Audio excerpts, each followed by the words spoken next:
Hello, friends. Thank y'all for tuning in to the show tonight. I'm Bernard Watts of with Sports Talk with BWatts Entertainment.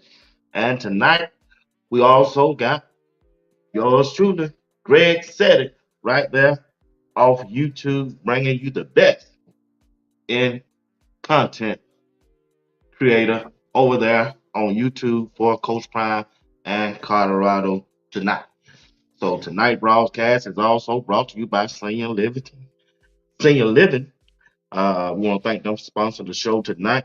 And when I bring Greg up, he'll let you know more about it. But if you would like to contact number for it, it's 404-593-0877.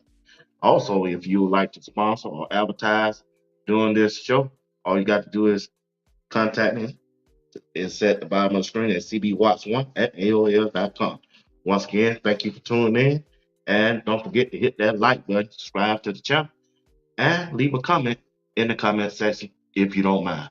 We thank all of you for tuning in and the one who's going to watch the replay.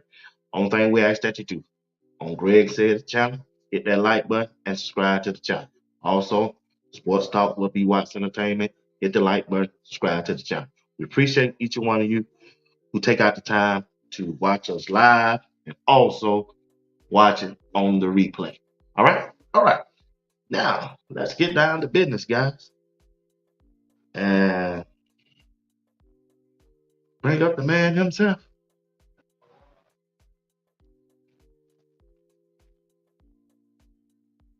Let's see. Oh, that's on me. I gotta do what I got need to do. Back to the stage. Here we go. What's up, Doc? What's going on? Oh man, it's been a long day for me.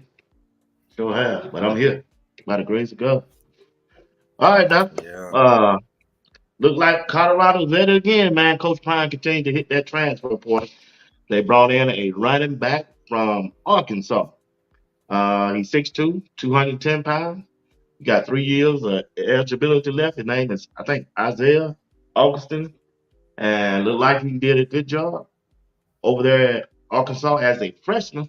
So, how have you heard about this guy they brought in, and what do you know about him? What do you think gonna add to the running back room for Colorado? I just heard about him maybe not too long ago, a couple hours or so. But I'm, like I say, it doesn't hurt, as far as depth. We've seen what can happen in the spring game. We had two running backs out. We had to put Hodge back there. So I Right, know any given moment where it's just nicks and nats, you could easily have two people hurt. So the fact that you brought in two running backs to kind of replace what you had, and also to have Welch there with the potential of Hood. I don't know what Hood is going to be able to do. I know he had some injuries that he came back from last year, and also he just getting there, so he wasn't there, and like Welch was there. But to have those pieces is help. Have this new running back his size, he can still grow. He can get up to probably 220, 225, maybe by another year or so. So he can have a chance on the back end to be as big as the running back that left or didn't never come. So right, I don't get much into, the way this game is set up now about where the players could be with the eligibility, because we know every year they can jump the way it is now. But they do right, have eligibility, all the running backs can be here another right. 3 years. Yeah, yeah. You're right. It's hard to go off that right now. Let me ask you, Bill, man. Them guys jumping in that portal left and right, man. Depends on you train coach or depends on where they at on the depth chart, anything, chasing the bag of anything. So, but looking at the running back room, it was good they added another piece, especially an extra 200 pounds, just in case the injury happened. But there's still some question out there. I keep talking to people. People keep talking to me also. Are we really going to run the ball? That's the question you get every week. That's the question we have to ask ourselves every week. But in order to be successful, you got to run the ball. And I'm sure Coach Prime them know that. And I'm sure they will too. But when you got a All-American quarterback, he's good as Shador. Do you keep the ball in his hand 60% of the time and run it 40% of the time, or 70% of the time and run it 30% of the time? Can they be successful if they treat the season offensively like they did last year in the Big 12 this year? Well, it's sad to keep having this conversation. I mean, just off of 1 year, Coach Prime coaching, all the years he's coached, it never was a conversation about running the ball. He come over here 1 year over here with Sean Lewis, and now it's like he never ran the ball. Right. Like it's silly to ask this man who's in the NFL, who's in the Hall of Fame, about the importance of running the ball. Like it's just crazy, man. It's just bizarre that you think that he don't want to run the ball. Right. I mean, Savion Wilkinson didn't come over here to not run the ball. He was over 1,000-yard rusher at Jackson State. You know, they've had a running game the whole time Coach Prime was at Jackson State. So why in the world do you go off of 1 year and say they're not going to throw the ball because Shador, this is fourth year of college. All the years Shador has been a quarterback, they ran the ball. So why make this silly comment? It's just silly. Will he run the ball now? The intelligent question would be how much, and I think that would be based off of how much they need to run the ball. Let's be real. I mean, you have a guy like you say at the quarterback with all the weapons he got. It's almost like this Michael Vick theory I have. Okay. Michael Vick was the first running quarterback of this modern era that really just got dogged out because he had such an advantage. He had to stand in the pocket. Now Lamar Jackson, all them living off of what Michael Vick did. Now they're like, oh, he can run. They never gave Vick credit because every time he ran all over people, I bet you can't throw the ball. I bet you can't stay in the pocket. They always wanted to make it a negative, his strength. If Colorado's strength is throwing the ball, you just mad you can't stop it. That's all. Like, what's the problem? If they throw the ball, that's not your problem. They throw the ball 70% of the time. Why do you care if it's working? You know, the problem is if it's not working and you throwing the ball. I mean, the man, the man was a top-rated quarterback with no line last year. So they better be worried about if his line do half as good as last year, they're gonna win at least 9-10 games off of that alone. Even if the defense. Last year's defense was subpar, right? Right. And yet they was in all their games except 2. Right. With a subpar defense and no offense. So where that conversation at? See, everybody want to throw around 4 and 8, but how many of those 8 games they could have won? Not everybody could have won. No, not everybody could win. Well, they could have lost the other 2. Yeah, they could have. But how many of those games could they have won, including the ones they did win with a subpar line? So while you keep talking about this run game, you better be worried about this pass game that nobody has stopped yet, especially with a line. That's a good point, Greg. That's a good point. Because all they do is run up the score on you, and then what you gonna do? You can come back against this defense. Yep. Come back. They got to come back the other way. They got to come back against Shadoze. Yeah. You're going to have to throw the ball. If you see, that's what nobody's talking about. If Shador get out there with Wester, Will Shepherd, Omari Miller, all on the field at the same time, Travis Hunter, Jimmy Horn, if you get out there and run up the score, like this person just said, Colorado was also the most penalized, which we clearly talked about. I know I talked about. How do you become the most penalized? Are you really that much less disciplined than everybody? They get a little flag happy with you. They're going to need them flags to stop Colorado, just like they stopped them in Utah. They're going to need 3-4 touchdowns a game, and it's going to have to be blatant because I don't see you having enough DBs to cover Wester, Shepherd, Jimmy Horn, Omari Miller. I don't see you stopping all of them. So a subpar run game would be a problem because you're going to be too busy trying to cover them.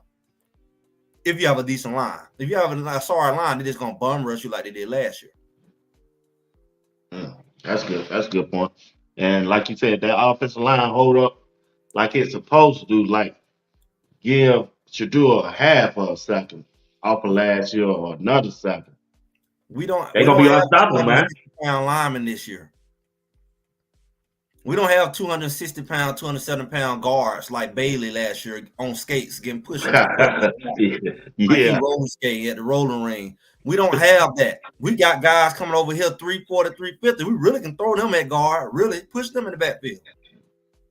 boy. We got Kirkland coming over here, couldn't wait at 340. He couldn't wait. He 360 when he want to be. Yeah, I talked to somebody close to him. Say he down to 350. Say he looking good. Say he coming to start. He 350 at couldn't wait. At 6'6" at that. Yeah. So you gonna tell me? And I don't see he was a real deal in high school. That's how he got known at them camps, putting everybody on the ground. Okay. So I think Cheryl C put out somebody. I mean, these little reels, showing what they did. So at the worst case scenario, we got enough 350, 340 linemen that if we can have personnel packages. We want to go big in the middle, we can go big in the middle because that's where the pressure was coming from. Yeah, up the middle at that guard. Right up the middle. So what you gonna do now? That's an extra second right there. Just the fact that you ain't gonna push him in the backfield. Right. So what happens when you get Shador an extra second and a half? When we saw Travis Hunter was wide open, Shador had another second. Oh yeah. And he started running his life. As soon as he saw him, he had to run because they coming right in his face. Most of his sets was right in his face. They wasn't hitting him from behind. We talk about our tackles all day. They suck, but the pressure was coming right up the middle. Yeah. Just like this person said in the chat, and RJ said in the chat, they was all in the backfield as soon as the ball was snapped. Right through the middle. Yeah, that's a good point. He told that right, RJ. That's how he got hurt. You remember that game? What was that? Was it Washington State? Washington State. They came right up the middle, hit him in the back of his back, Achilles or whatever, and he still tried to stay in the game.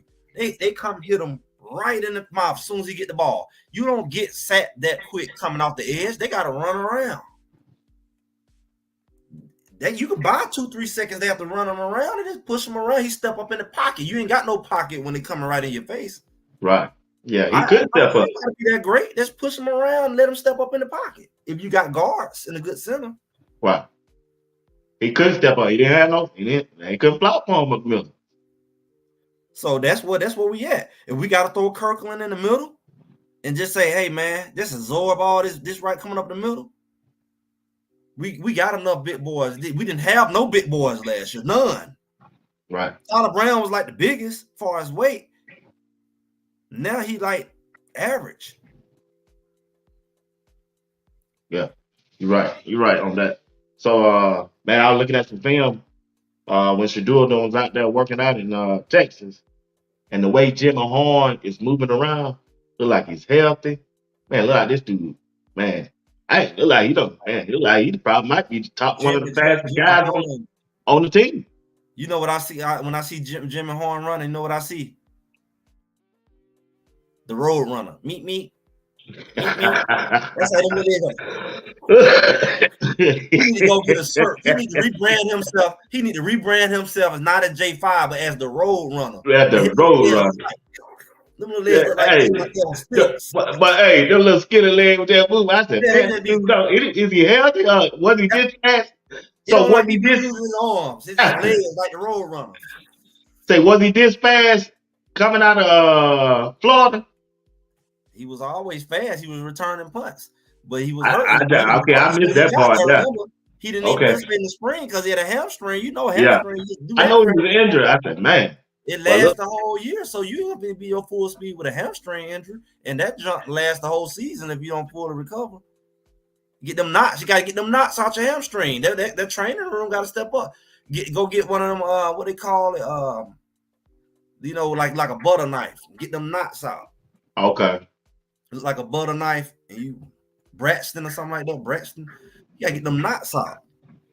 Because you don't get that knot out, you gonna always have a hamstring growing injury.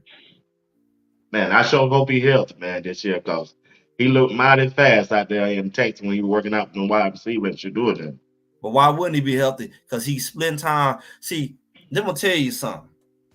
You know why I talk so crazy on these shows? I talk crazy because I really want them to hear what I'm saying. And I ain't even talking about the players. I want the coaches to hear what I'm saying. Somebody, look at here. If y'all just rotate these players, you have no excuse to lose.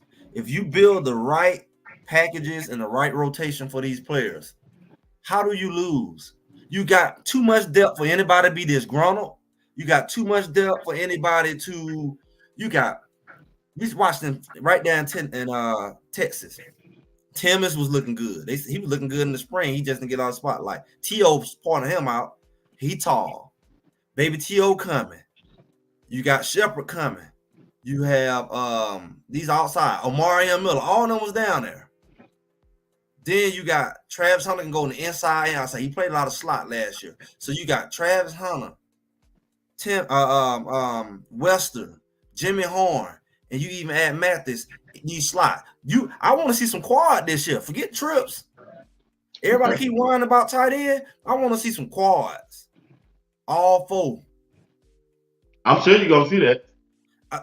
Because how in the world are you finna stop all? Let's say you got Travis Hunter in the slot and Wester in the other slot, Omarion Miller and Shepard on the outside. How it's almost like you dare the team. Yeah, the only hope they got is the bum rush our line. Because that's their only hope. Because if they don't, somebody finna be open. Somebody finna be open every single time. So the only hope you got is y'all line suck. I'm gonna sack y'all quarterback before you have a chance to throw the ball. If that don't happen, who finna beat them? Who? And you know why they gonna beat them? Because then they can turn around. They ain't got to dog their receivers out. They can pull all four of them out and put a whole nother fresh four in and put Baby T over there and put Timmons over there and put Mathis right there. And you know, you like you have no excuse. You can put your whole nother four in and still should be a problem. Then put Draylon Miller. Now Cam, they say on the other side, Draylon Miller in the other slot. Boy, they deep. They real deep. They like 12 deep at the wide out. Keep rotating. You can mix it up. Like it should be a scouting nightmare. How do you key in? How do you key in? Nobody say Travis Hunter. Travis Hunter should not have to be out there like that. Right. You should not. You should not be tired because you got Draylon Miller coming in. You got Wester already there. You got Jimmy Horn already on the inside, and you got four other big boys. All of them 6'2", 6'3" plus. They got the height. I mean, they all jump ball boys. And Shadil know how to throw the jump ball. Oh yeah. Omarion Miller, they good at that. I call it my big dog package. Y'all want to hear about my big dog package? If I say, Coach Prime, where you at? Big dog package, right? You got Shepard, and we talking about quads. Big dog package. Red zone. I got you. Shepard out there on the outside. Baby T.O. on the slot. Who that? Timmon in the slot. Omarion Miller on the outside. Got these big boys in the slot. Big boys on the outside. Jump ball city. Drag. Slant city. Big body. And who finna cover them? We'll go man to man in the red zone. Who finna cover them? It's gonna be hard. That's what I want to see. Use the weapon. You know Shadil, he accurate with that football. Hey, they don't disrespect this man so bad. I just want him to go so crazy off this ridiculous off. They got to unplug the TV. I'm talking about 500 yards a game crazy. Just be ridiculous. Don't even feel sorry for him. Don't even do it the first game or two and be like, is that too much? No. Like I'm like Coming to America. No. Why not 1,000 per game? You don't think that's too much? No. Oh man. You don't talk enough junk. Nah, you want to do 1,000 yards in a game and break a record? Go ahead and do it. They earned this butt whipping. Run it up on them. No, put him out the game. No, he finna get 1,000 yards today. Record books. We're gonna get 1,000 yards today. Everybody finna get 100 yards today. All receivers gonna get 100 yards today. Just to make a point. And Man. have y'all talk about that all day on ESPN all week. Will Sanders threw 1,000 yards in one game. Oh my God! Everybody got 100. Yeah. Yeah, they might have that kind of season. Hey, we got a question for you, Greg. They don't talk so much junk about these boys. They need to not be ashamed of the butt whipping they finna put on people. Just put it on them really good, and don't care about how people talk, because they don't talk enough junk this all season for y'all to run up the score on everybody. All the questioning they're doing, y'all attitude should be. He say domination. It should be that. It should be Shador. We throwing 500 yards a game. All right, yeah, you're right. We throwing the ball 500 yards a game till y'all stop it. Like Michael Vick should have kept running. He should have ran all over them. They had him standing. That's when he started getting hurt. When they had him standing in the pocket. Standing in that pocket. He Yeah. wasn't big enough. Yeah, 6 foot, barely 6 foot, 190, and you tell him to stand in the pocket. Mm. Hey, we got a question for you right here, Greg, by DC Cars of Music. He said, with your prediction and when it comes to the Big 12, are you saying Colorado will be just as good, if not better than Texas was? Just curious. And it comes with 12. You saying it will be just, well, I mean, Colorado should be the new Texas. Why not? They should own Texas, really. Coach Prime down there doing workouts in his backyard. He can steal all the Texas players. Yeah. Come on over here. We got a whole football field. You see all them boys was from Texas, wasn't they? Ain't Draylon Miller from Texas? Yeah. Ain't Baby T.O. from Texas? Ain't Yeah. Matthews from Texas? Yeah. Why you think they was there? Shadoze was hanging out. Ain't they all from Texas? So why wouldn't they be the new Texas? Texas still behind, should have stayed in Texas. They should have stayed. Why they trying to go to SEC? They had an easy route to the playoff every year. Yeah, that would have been a big. Now they changed that money. Your money should be in the playoff every year. You should be the number one team until somebody got to come beat you. You chasing SEC, and now y'all got to pull straws to see who win the championship every year. Like, what are you trying to prove? You was already the man. Now they got this new playoff model. You had a sure foot in the playoff, first seed every year. Yeah. And they weren't even doing that. They was the most consistent and the most known, but it really wasn't even that. They wasn't the only team winning their conference. So it's like this the last few years, Texas was a little more consistent, and they've been winning. But they should have stayed they behind in the Big 12 and got their guaranteed playoff bid, because they ain't been making the playoff because it was based off of the 4 teams that go every year, and they had to be in the top 4. Well, now all you gotta do is win your conference. They left prematurely, and then Oklahoma was dumb enough to chase behind them. One of them should have stayed. Oklahoma ain't finna win nothing over there. They was dumb enough to run behind them, trying to tell they want to do what Texas did. One of them should have stayed, and they would have had the chance to say, "Hey, I can be that guy y'all have to beat every year," and I'll see Georgia and all them in the playoff.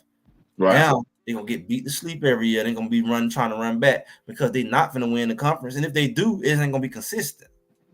So what good is it? Gotcha. Appreciate you for subscribing. Appreciate you there, Smile. Appreciate you. Darian, Jennings, Greg got another question. Said, how do you feel about the new running back? I think we just discussed that. I mean, I really don't know nothing about him, but I know at the end of the day, you need that depth. And nobody should run him in the ground because you got other you're gonna be running back by committee. And why rush it? All y'all got a chance now. I mean, say y'all gonna jump back in the portal. Hopefully y'all ain't dumb enough to jump back in the portal. But all y'all got a chance to be running back by committee for the next 2 years.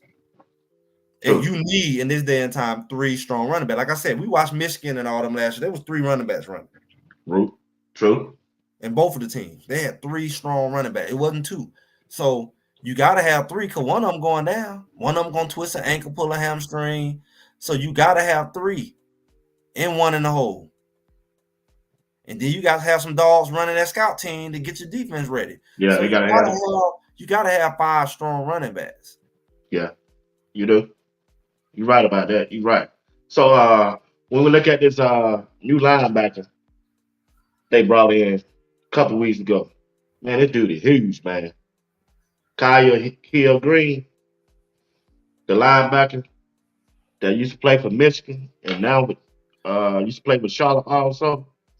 Man, he gonna bring a different kind of leadership to this team, man. That's This a grown. grown dude, man. He ain't no little boy now. That's a grown man. I mean, he looked grown. He talked grown. Yeah, He just here to he said he just here to prove he's one of the best, and he wasn't gonna do that at Charlotte because they like the shit or couldn't stay at Jackson. He right, wasn't going back to Michigan because he said he don't want to go backwards. Michigan wanted him back. right, He came on to here, and he wanted to be the man. And he saw we had linebacker needs. He got a chance to be the man, but we got a bunch of men. Ain't it something? You go from nothing to everything. But they say, and Chaney a man too. Chaney a man too. oh yeah, Chainsaw Chain. Oh yeah, He got something to prove because he got something to prove. another one of these FCS boys that's gonna Yeah. come. So I got a video coming up real soon. We're gonna be talking about that HBCU pipeline. Okay. I've been talking about it because Coach Prime is creating opportunity. That boy coming here gets to prove he never had a chance to play at the biggest level. He never got the looks he wanted. That's how he at FAMU. He's coming to prove something. And he ain't coming like greedy. He ain't coming saying, I gotta start. He's coming saying, put me wherever y'all need me to put me at. Plus, you got another year. So it's like he's coming to play. And you need linebackers. People get hurt, people get targeted and all that mess. So, we got two grown men that came in addition to Webster. We got three legit, not trying to be, wanna be, three legit linebackers. Right. I agree. With Webster. Three we already had. Yeah, with Webster. Yeah. Got 3 up. We went from like, oh, we need linebackers to three legit linebackers. Like, right. Who can start type of stuff. Right. Yeah. And they all good at stopping the run. Every last one of them. They say Chaney good at the pass. Chaney good. These boys read. They ain't doing that patty cake stuff we've been talking about. They not doing all that peekaboo. They not doing none of that. They ain't doing none of that. They never in the wrong hole. Our boys was known, and I grit my teeth every time I hear people repeating stuff to my, well, we're gonna do good here because we got a D line. Because them linemen was getting to the second level. They weren't getting to the second level. Our dumb linebackers was going to the first level in the wrong hole. They was committing to a hole before the ball was there. Right. 2-3 men in one hole. They read like third graders. That's what was going on. It was they was getting blocked at the second level. That's not what I played linebacker. I'm sitting there watching. I'm like, everybody repeating this mess. That's theoretically, that wasn't what our issue was last year. That was not the issue. The issue was they couldn't read worth of crap. Did they get better as the season went on? Yeah. And guess what? We saw the difference. The defense wasn't giving up as many big plays, but they still would give up the occasional big run because they wasn't consistent. These three boys we brought in, it ain't gonna be no big runs. Because they're gonna be our linebacker. The D-line gonna do what they supposed to do. The linebacker job is to fill the hole from there. Right. These linebackers know how to fill holes. Hey, Mr. Jenny got a question. Say, who do you think gonna lead the team in sack this year? I think McNeil gonna lead the team in sacks. On the for the defensive line. But then again, we still got to see what BJ Green gonna bring to the table and that new guy from Pitt, Dayon Hayes. That's gonna be interesting. You know why it's gonna be like you said? I'm gonna give you a real theory. I just thought about it. The reason why it's gonna be somebody up in the middle is because of what you just said. See, BJ Green is known for hurrying quarterbacks. He's not known for sacking them. He's known for his pressure on quarterbacks. So the fact that we got guys coming off of Okanola and BJ Green and Hayes. All these people coming in, they're gonna be bringing pressure from the outside. It's gonna force the QB to step right back up in Manil's lap. Yeah. Our edge rushers is gonna be making these quarterbacks have to step up in the pocket because they're gonna be coming on the edge. Then they're gonna have to step right in the eye. So a lot of them sacks gonna be coming right up in the middle, like how Shador was getting sacked last year. That's exactly right.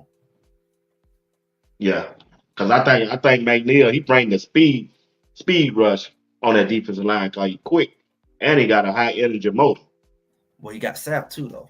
Oh yeah. Sap teacher, yeah. Sap teacher that move, man. Cause Shadozi gonna demand a double team. You got to. You think the Big 12 can block that dude 1-on-1? Well, he already been to Big 12. So that's for the clown who talk about theories. Those already been to Big 12 and eating up the middle. He already did it. We got film, Texas, and all of them. He's not a theory. This guy was actually in the Big 12. He was at Houston. Right. So we know what he gonna do. The Yeah. problem is he gonna be fresh because he ain't got to be the only one to do it. Because we're gonna get go hard to play, put Big Barnes in there, so he can be able to go. He gonna be fresh. We ain't gonna have to wear him out and take all that beating and taking all that weight and wear his legs and knees out for the whole season. We can keep him fresh so he can be effective. Okay. Yeah. Shadozi got hurt, an ankle or whatever. Yeah, he got an ankle hurt. Yeah. You know what I'm saying? Pounding on you. Yeah, you holding your own, but that's a lot for a whole game every game. Yeah. So now we got Barnes coming in. Boy, you got somebody said McCoy. I forgot all about McCoy, TJ McCoy. McCoy's a tackle. Ian, the tackle. He's another one out there. We got Carter, Big Carter coming there. So we got enough people to come in on that one tech, that nose, and keep Shadozi fresh, keep Barnes fresh, rotate them boys again, depth, so that they can be ready to go down throughout the season. But we'll know who we need more by the personnel. Right. We ain't gotta wear him out against North Dakota. No, shoot. But we know Nebraska going on a run.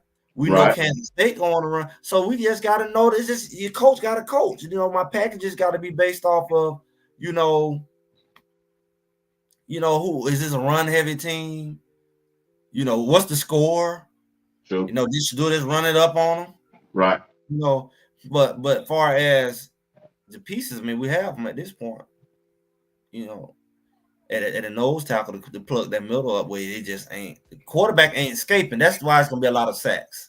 Mark my word, it's gonna be a lot of sacks because of those three things. See, last year when Colorado did put pressure on him, we ain't had no nose guard. He can push up the field, and our linebacker was bozo, and the quarterback would escape and run for 20, 30 yards when they did put pressure on him. So now that you're able to clog up the middle, it ain't no run lanes on those off the guards, because they got to both be blocking Shadozi. So the pressure coming from the outside from my edge rushers, they got to step right back to the tackles. So that's gonna be our strength for our defense. All right. Big 21 got a question. He keeps saying we got to stop sleeping on that first game, North Dakota State, because they are a run heavy team. I ain't sleeping on, but they just don't match up with Colorado. They ain't got no lineman that's gonna move Shadozi. So what heavy they running to? Gonna run to a heavy back of the line. That's gonna be a heavy traffic in the middle. Yeah. So you can't run the ball and you got people clogging your middle up. 300 pounds. You gotta move them. They don't have the caliber linemen to move Shadozi and Barnes. They don't. They're not built that way. So to tell me that sleeping on them, they gonna be sleeping. They're gonna sleep good on that ride home. That ride back home, they're gonna sleep well, because they blocking some Big Barnes and Shadozi all game. You ain't giving them no break, telling them to move that brick wall. Can you tell somebody to go push on a brick wall the whole day and see how they feel after the game? Go to your house and push on your wall for 3-4 hours, and I bet you sleep good tonight too. They don't have that kind of line matchup wise. No. Plus, running that ball when you down 31 to zip, 21 to zip, you be dumb. See, you're running your game plan gonna get thrown off by the mere fact you're not gonna stop Omarion Miller. You're not gonna sit here and tell me that their defense can match up against our receivers and our quarterback. There's nothing you can tell me about that. You're telling me about a team that ain't been who you think they are since several years ago. You be better off talking about South Dakota. They the one who doing it now. You got the wrong Dakota.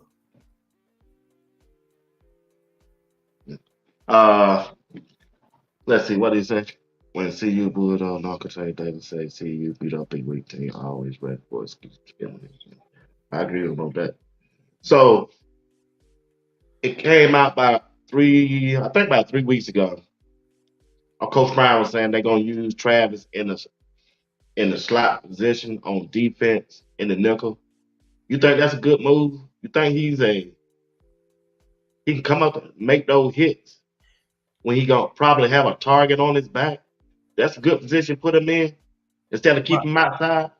Well, this is what I'll say right here. If I see people saying, yeah, they're gonna run the ball, keep our boys fresh. Yeah, we're gonna keep them fresh because we're gonna be 3 out, and we're gonna keep them fresh. And they say keep Shador out the field. Yeah, you're gonna keep Shador out the field because the scoreboard gonna be lit up. That's exactly, you're right. They're gonna keep Shador out the field. Because when we 31 a zip, stop going in. So you're right. They're gonna keep Shador out the field. They're gonna keep him out the field after we light up the scoreboard. But Travis in the slot. On the defensive side, playing the nickel. I just said they're gonna move him around. You think that's a good idea? I mean, again, it ain't no they're gonna put him there. It's who you playing against that'll determine if he go there. It's everything should be package related, not he gonna be on the inside. If he playing on the inside, it's because of the type of team they playing that it makes sense. You're not putting him on the inside and somebody running the ball. It makes no point of putting him on the inside. If you only time he really gonna be on the inside is probably a pass heavy team, and they number one player is in the slot. I hope it turned out to be like that. I just hope the other team coaches don't see he in the slot, then change the play at the line of scrimmage and run the ball. And one of them linemen. That would be dumb to build your plays around Travis and forget about them doggone wildebeests on the line. Like, what you gonna do? You still got to go through them wildebeests on the line before you go overlook them wildebeests on the line and try to get Travis and see what happens. You got to get through them. You got to get through Green. Okay. You got to get through Chainsaw. If you're gonna run the ball, it ain't Travis who you gonna have to worry about when you run the ball. Them boys shoot gaps. They will shoot underneath. You know how you try to get over top? They will shoot underneath them slow linemen. They got the film to do it for the theory makers. They will them big lurch linemen rocking around looking like Frankenstein trying to block them dudes. They'll shoot underneath them. That's how they make all them tackles in the backfield. Them boys make tackles in the backfield. They don't try to go over top. They will shoot underneath them. So you run the ball if you want to. We got the linebackers for it. Try. I dare you to try. I bet it is. I put it like this. Anybody who think they're going to beat Colorado running the ball, I guarantee them a loss. Oh, no, they ain't going to be. Oh, no. No, anybody who think they finna beat Colorado running the ball, I guarantee them a loss. How about that? For everybody who talking, I guarantee a loss because you're not gonna keep Shador off the field that way.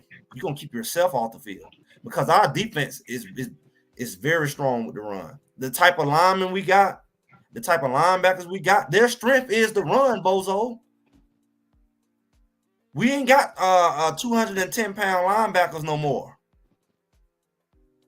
I'm sure that what Colorado wants y'all to do, run the ball. Our team's strength is run this year. This year it's going on the defensive side, stopping the run. They strength that. Did we not mention Shadoze? He's not a run. He's not a pass rusher. He's a line clogger. He's not trying to get back there to get to the quarterback. He's there to clog your middle so your quarterback can't escape and so you can't run. Our rushers is on the outside. Yep. Yeah, you're right, man. Everybody's a North Dakota fan when it's time for Colorado. I did a video about that. When you play Colorado, all of a sudden everybody Georgia. Oh, everybody Alabama when you play Colorado. You don't even know nobody on their team. The clown don't even know nobody on their team. Oh, they good. Who on their team? They going back from 5 years ago when they had them two quarterbacks. You don't even know nobody on their team, but you telling us they're gonna be tough. You know what I mean? They don't lost the coach. They don't lost the players. They don't lost everything, and you talking about them like they playing Georgia. Exactly. All I said because the same thing. self wishful thinking that they lose against Colorado. That's what it is. They want them to lose. That's delusion. You gonna make a FCS team who ain't even in their prime. You gonna make them a threat because you wish Colorado to lose so bad. That's Y'all what it gonna is. be in an insane asylum this week. You right, bro. You right on that one. They want them to lose. They lost their head coach, their offensive coordinator, defense coordinator, and lost just about half of their team, and expect them to come in and beat Colorado. My guy say it's not gonna be sweet. What is sweet? What is sweet? Sweet like what? Like 50 to zip? Sweet? Or sweet like 21-31 to zip at halftime? What kind of sweet we talking about? Because I'm telling you, I don't know what people talking. I'm telling you, they don't have the defensive backs to cover our receivers. So what kind of sweet we talking about? Lappy Tappy or peach cobbler sweet? What is sweet we looking for? He said Lappy Tappy. I'm telling you they're not scoring 22 points. What is that? 37-22. He said Lappy Tappy. Points coming from? From running the ball? They're gonna score 22 points running the ball? He said because you don't know what they bring to the table. You don't. Yeah, we might know. You don't know either. Yeah, I bet you don't know. Name them. Who bringing it? Who bringing it? You know. Tell me what they bringing. You don't even know the player's name. I bet you don't even know the quarterback name. Hey, since you here in our chat, you tell us what they bring to the table. Yeah. And without Googling. Educate us. This boy Greg said Lappy Tappy. Yeah. That kind of sweet. That's kind of sweet. Oh hell no, man. Oh boy. Well, he crazy, man. Hey, Lappy One player. Without Googling. But you don't know what they got. Man. So Diddy, what's up, Diddy? You said where would Cam McHale play? I got Cam McHale since he ain't got there yet. He kind of behind him. He got to find his way. He's gonna start on the defensive side, even though he played both ways. He just got to find his way and go out there and put out. And let's see how he turned out. He cut right there. He kind of behind the back, the 8 ball. So coming in as a freshman, we just got to wait and see. But I got him playing both ways. They gonna have some package for him. Might be good on the special team, punt return, kickoff. He gonna be out there for all them sweet games we're gonna be playing. He gonna get in there. But look, we talking about what they like flavor of the week. You know how you go to the Chinese restaurant and you got the menu and you got the lunch special. North Dakota is the lunch special this week, and then the next week it's gonna be Nebraska, and I always Colorado keep winning. Oh, I bet you won't beat Kansas State. Well, they gonna keep moving. They gonna keep moving the goalpost, Greg. Every week, all these so-called people is gonna be the team that's gonna whoop everybody. Colorado every week. Yeah, they want to lose. What's up, Benji? What's up, Mom? Yeah, they want to lose, big dog. They want to lose. They ain't gonna ban. They ain't finna lose no. Let me see what. Let me see can I pull that up, Greg. They short the odd channel, so they just gonna keep your royalties coming in. So y'all just don't end up in fight war trying to wish harm on Colorado every week. Cause I don't think this is the year. You might want to wait the next year to try that. Yeah, but if he got the. I'm trying something. Bear with me, Greg. Hold on. I'm trying something. I don't think that Shador finna play with y'all. That's what y'all don't realize. Shador is not here to play with y'all. He running the scoreboard up. The problem is if our defense show up, and Shador show up, y'all don't know. Can we get y'all mailing address so when y'all go incognito, when y'all go into witness protection, we can at least send y'all a letter in the mail? Because we know when Colorado go to running through everybody, y'all go to hiding like y'all did last season when we was up 3-0. Y'all here. I did videos about you, and you disappeared. and you waited. Oh, well, here go Oregon, here go USC, and y'all showed back up. But it was real quiet around here. So can y'all at least put your address, your P.O. box? We take P.O. boxes.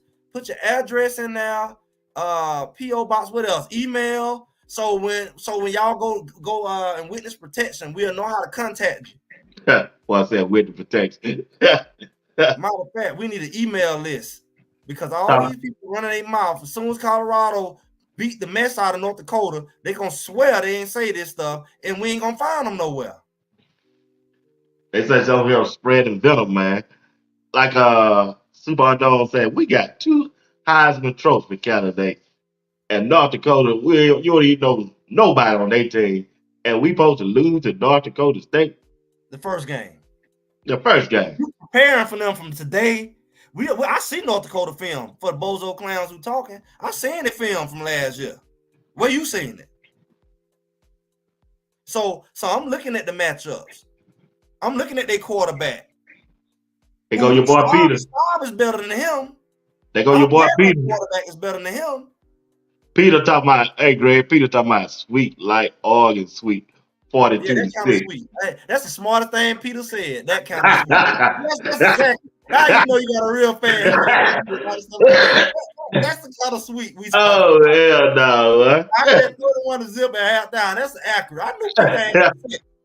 That's a real Colorado fan. That exactly.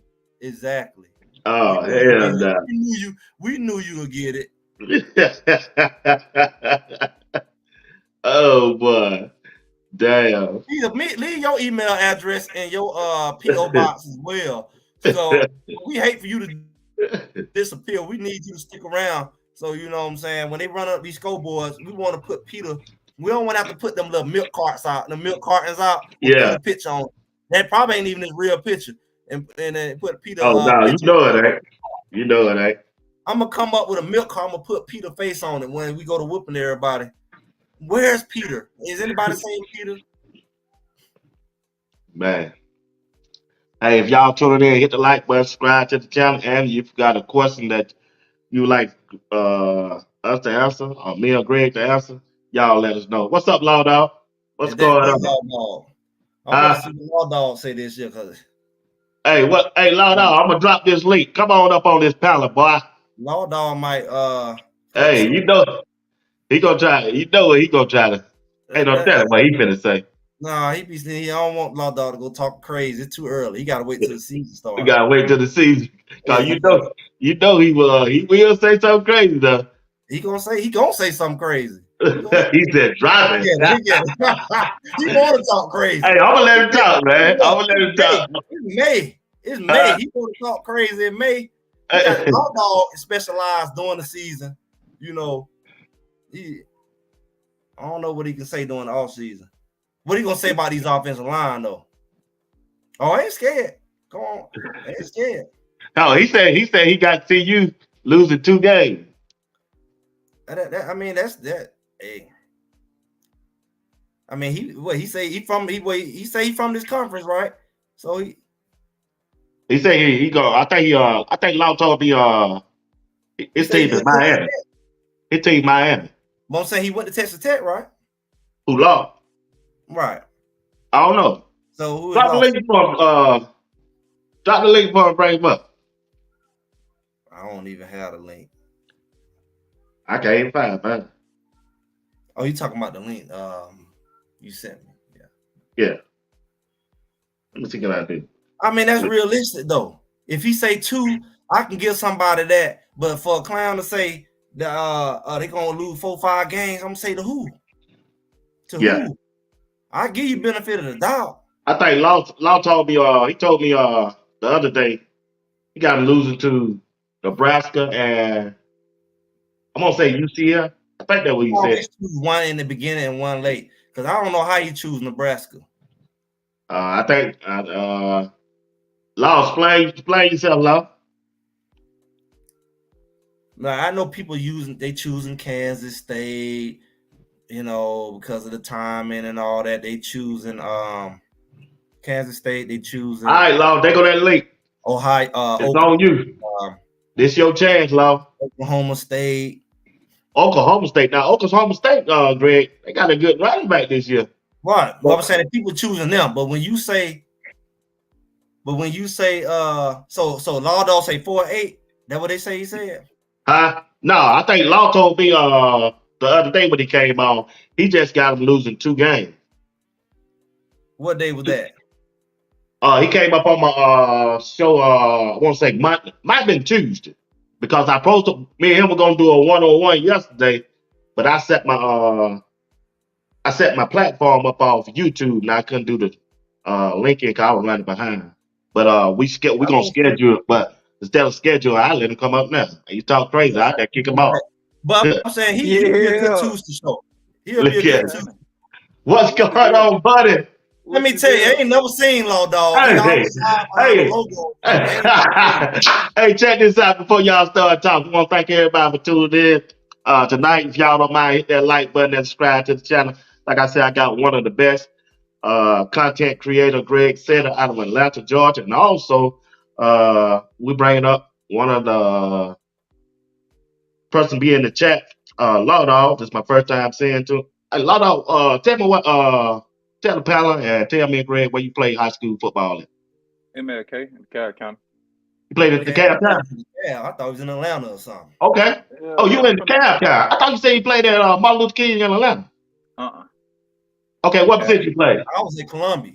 I play tackle. You play tackle on the offense or defensive side? Offensive tackle. Offensive side. I was a big time guy coming out. I'm a big time guy. Okay, what were your size in the high school? About 6'4", 270. 6'4", 270. So when you look at Colorado offensive line last year, what did they struggle with? I just think I kind of, so when I made my initial prediction, I was leaning towards like a 6-6 prediction, but when they ruled Tyler Brown ineligible, I just wasn't willing to bet on those two G5 guards. Well, not even G5. Well, yeah, G5 guards. I just didn't like I never liked Tank at all. I feel like you never liked the Tank. Yeah, I never liked his game at all. I was trying to explain it because a lot of people got caught up in his size early before they seen him play, and I tried to tell him, I'm like, bro, I don't care that he's 6'10". It's a certain type of athlete you got to be to play out there at that tackle position. So I was trying to inform people, and then I let them know about the guard. I thought Van Wells was cool. I actually would have moved him to guard during the season and brought Hank in and let Van Wells help Hank make the calls, and you see what I'm saying, to give you a better, a better upfront presence instead of having those two what their name was, Bailey and Wilty. I think it was the two guys that was in there, and it just didn't look good. And I tried to explain it even up into the Oregon game. I was trying to say, okay, y'all won the game, but you got to look at the film as well. And then people ain't really want to look at the film about it. They more or less, I don't know, Colorado fans, y'all get a little tricky when it comes down to actually talking ball. You know what I'm saying? That's my thing. Okay. Oh, great. Okay, Greg. When you look at Colorado offensive line last year, what did you see wrong? Because you had some playing experience in high school also. Well, I'm gonna tell you. I mean, the biggest issue was depth. I mean, size was the biggest issue everybody pointed out from the beginning, and we saw it up the middle. Because I think even if we had somebody like a Tyler Brown in there at guard, his projections would have been more realistic. Because I've said 100 times over, anybody who follow me, 7-5. It was a 7-5 team last year, far as the quality. So his numbers ain't that far off. But what exposed them over time was their depth. People started getting hurt, and they didn't. I mean, they already had a size disadvantage, far as like. Yeah, well, let me ask you this, Greg. I be hearing some of your takes, and I feel like even you BWatts, I kind of like what y'all do because I feel like y'all understand the game, but then y'all go a little fandom crazy because when I watch like BWatts, like Dukes kind of had a lot of the same sentiments I had when I was typing to you in that chat. So, and that's a guy that does this for a living. So he got to pay attention to it. So with that, I would say, what do y'all think about the fans, or Greg, what do y'all think about the fans that say 12-0 10-2, 11-1, or do y'all fall on that side? I fall on that side too, Law. I said 10-2. I said 10-2 earlier, before a lot of the stuff happened. I'm talking about this year though. Yeah. That's what I'm saying. This year, but I got some questions then. So the question to both of y'all is, I know you said BWatts, you was Alabama, and then Greg, who was your team before Colorado? I don't really do the team thing. I just follow the ball. I'm in Georgia like everybody else.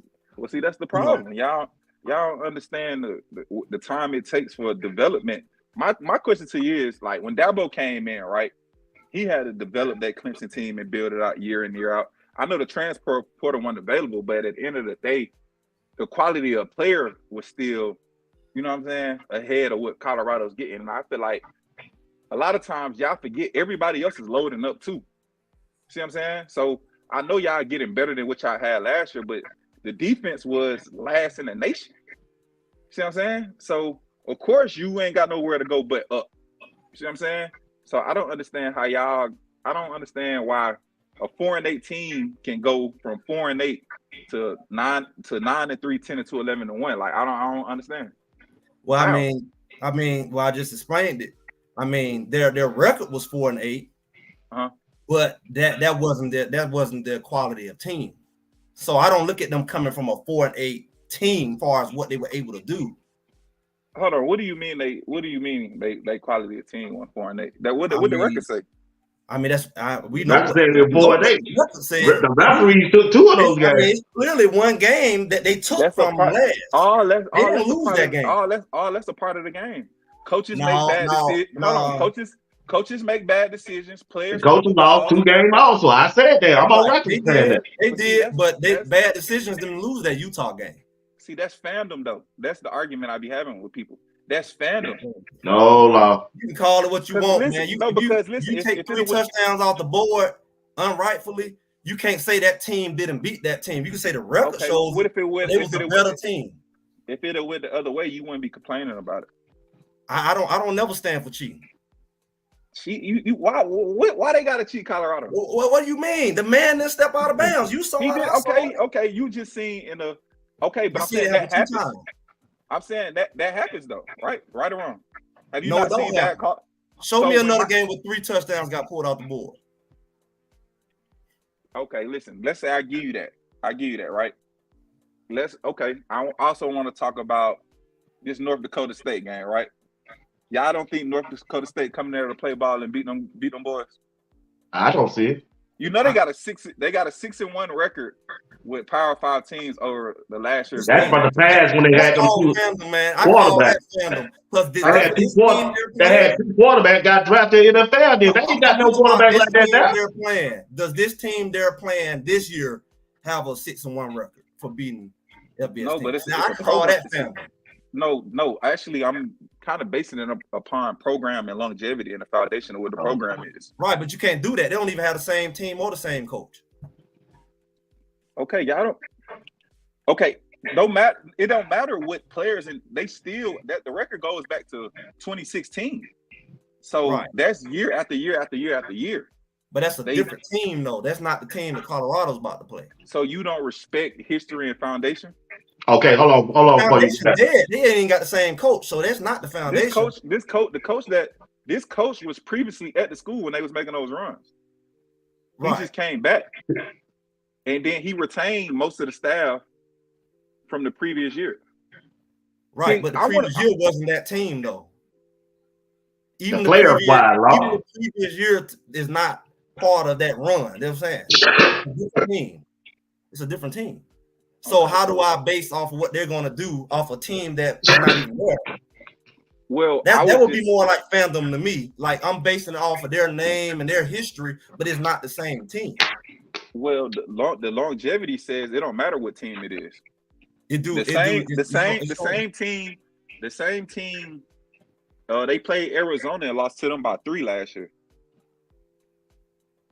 That y'all lost to. Right. So I'm just saying they come into play. Like, do y'all not taking that for account at all? I'm looking at their team that they have now. Y'all don't know nothing about their team. And I looked at the spring game. I looked at the weight class. I looked at everything that I need to see if Colorado can beat them. And when I see they don't match up with Colorado on the offensive side, they don't match up with Colorado on the defensive side, because Colorado has made a major change and develop. We're bringing in players that was better last year than last year. Okay, cool. Okay, listen, I'm just going through because if y'all familiar with me, I try to inform fans about the process of this game, and they totally disregard it. And then when it happened, I always get to do I told you so dance. So we'll move on for that. I'm not even saying they gonna lose. I never said they wasn't coming to play. That ain't never came out my mouth. But when I hear most fans talk, they say, "Oh no, they gonna be over by second quarter." You don't think that's possible? Mm-mm. Matter of fact, okay. Hold on. We talking about, I didn't say it's gonna happen. I said you don't think that's possible. Just like you saying it's possible that they're gonna come in and do this. You don't see the possibility on the other side. You only see one side possibly happen. Well, you don't see Colorado having the possibility of lighting up. Let me tell you why. Because y'all last year, I don't think y'all got any more gimme schedules. You know what I'm saying?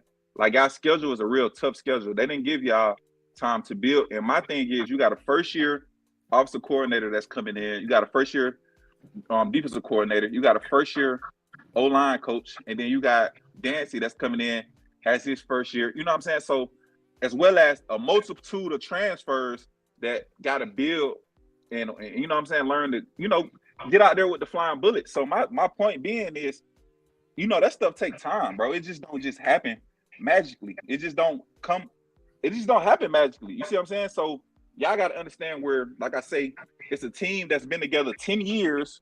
Well, not 10 years, but the foundation has been a winning program. And then you got a program that's been a loser for 20 years that's trying to be built back up. And y'all just think all of a sudden they're going to start to watch the programs. And then if you look at the history of the North Dakota State program, when they go play the Iowas, the Minnesotas, the Arizonas, and teams of that nature, they get them good games. You see what I'm saying? So that's why I'm saying I don't believe y'all just going to be able to walk through them, because I feel like it takes time. I'm under the belief that Prime's third year would be his best year. Okay. So who you got winning that game? What's your prediction? You said he's going to be better without Shedeur. You said, hold on. Which question I'm answering? You said, go ahead, Greg. Go ahead. What you said, Greg? He's going to be a better team without Shedeur at quarterback. Yeah, because I feel like it's you see the word team. I think a lot of times y'all just get caught up in what Shedeur is. And good quarterbacks. Come on, did you say that about both Knicks last year? They had quarterbacks. Yeah, because he had a great team. If you look at Caleb Williams, his team underperformed because his team wasn't good. He was still Caleb Williams. Right, but what I'm saying is, not these great teams have good quarterbacks? I'm not saying, yeah, that's what I'm saying. Right. Yeah. So you're saying that Shedeur doesn't have a team around him. He's just Shedeur by himself. No, I'm just saying it takes time for the camaraderie and for the team to actually go to the level y'all talking about. You see what I'm saying? How long was? But I got him winning that game though, to answer the question. I think Colorado should win. Yeah, that's what I was gonna ask you there. Who you got winning the game, man? Yeah. But the next game. So what you told me you told me you got Colorado losing 2 games, right? What 2 games you got losing to? Well, I got Nebraska. It's Nebraska and UCF. And so I got a small window right now because there's other games I potentially got them losing. But I feel like this is the North Dakota State is the most important game of the season, because I want to see how they play, how they beat them, and then how they go moving forward, because I feel like it's either y'all going to quote unquote blow them out, or it's going to be something close. And I feel like it's going to be a blueprint for whatever Nebraska is going to do that following week to get at y'all. You see what I'm saying? And so I got Nebraska all day. No ifs, ands, and buts. That's just how I see it. You always talk about fandom, right? Right. So I guess I'll talk about anti-fandom, which is fandom on the other side. Right. You can point out all the shortcomings and the potential, which is good analytics. Okay, but when it comes to Nebraska, where are their weaknesses that you can see they just got all the upside? Like they got a freshman quarterback. Right. You not point out all the building and all of that's going to have to take place. Okay. Well, if you see, that's why I say I look at programs. I don't necessarily just look at only like coaches and with the coach, like the name of the coach. I kind of see what the program is doing. And historically, if you look at Matt Rule in his second year, that's always the year where he kind of like take off like a rocket. You know what I'm saying? But with that, when I look at Nebraska, this is what I see. They got a defense that's coming back. You know what I'm saying? That was number 9 in the nation. They really lost nothing. And then they added a few more pieces to that. Yeah, true enough, they did have a freshman quarterback, but freshman quarterbacks gave y'all hell all last year. You know what I'm saying? Same thing. But it counts. Like, okay, even when you go to the NFL draft, right? They look at the previous season. Even when they give you a contract, they look at the previous season. So y'all can't just throw production out the window because y'all want to. No, you can't use production from people who are not even there. How? I just told you the whole defense came back. Our defense. We talking about our defense struggle. You said our defense. But that's what I'm saying. You would there. Okay, but you willing to bet on the unknown. But I'm saying you can't say that what's going to happen this year is better off for last year because and you don't have the same players or coordinator. So how do you get to base that? My point. That's my point. That's fandom. That's my reality. Point. No, it's not, because you haven't even looked at and seen.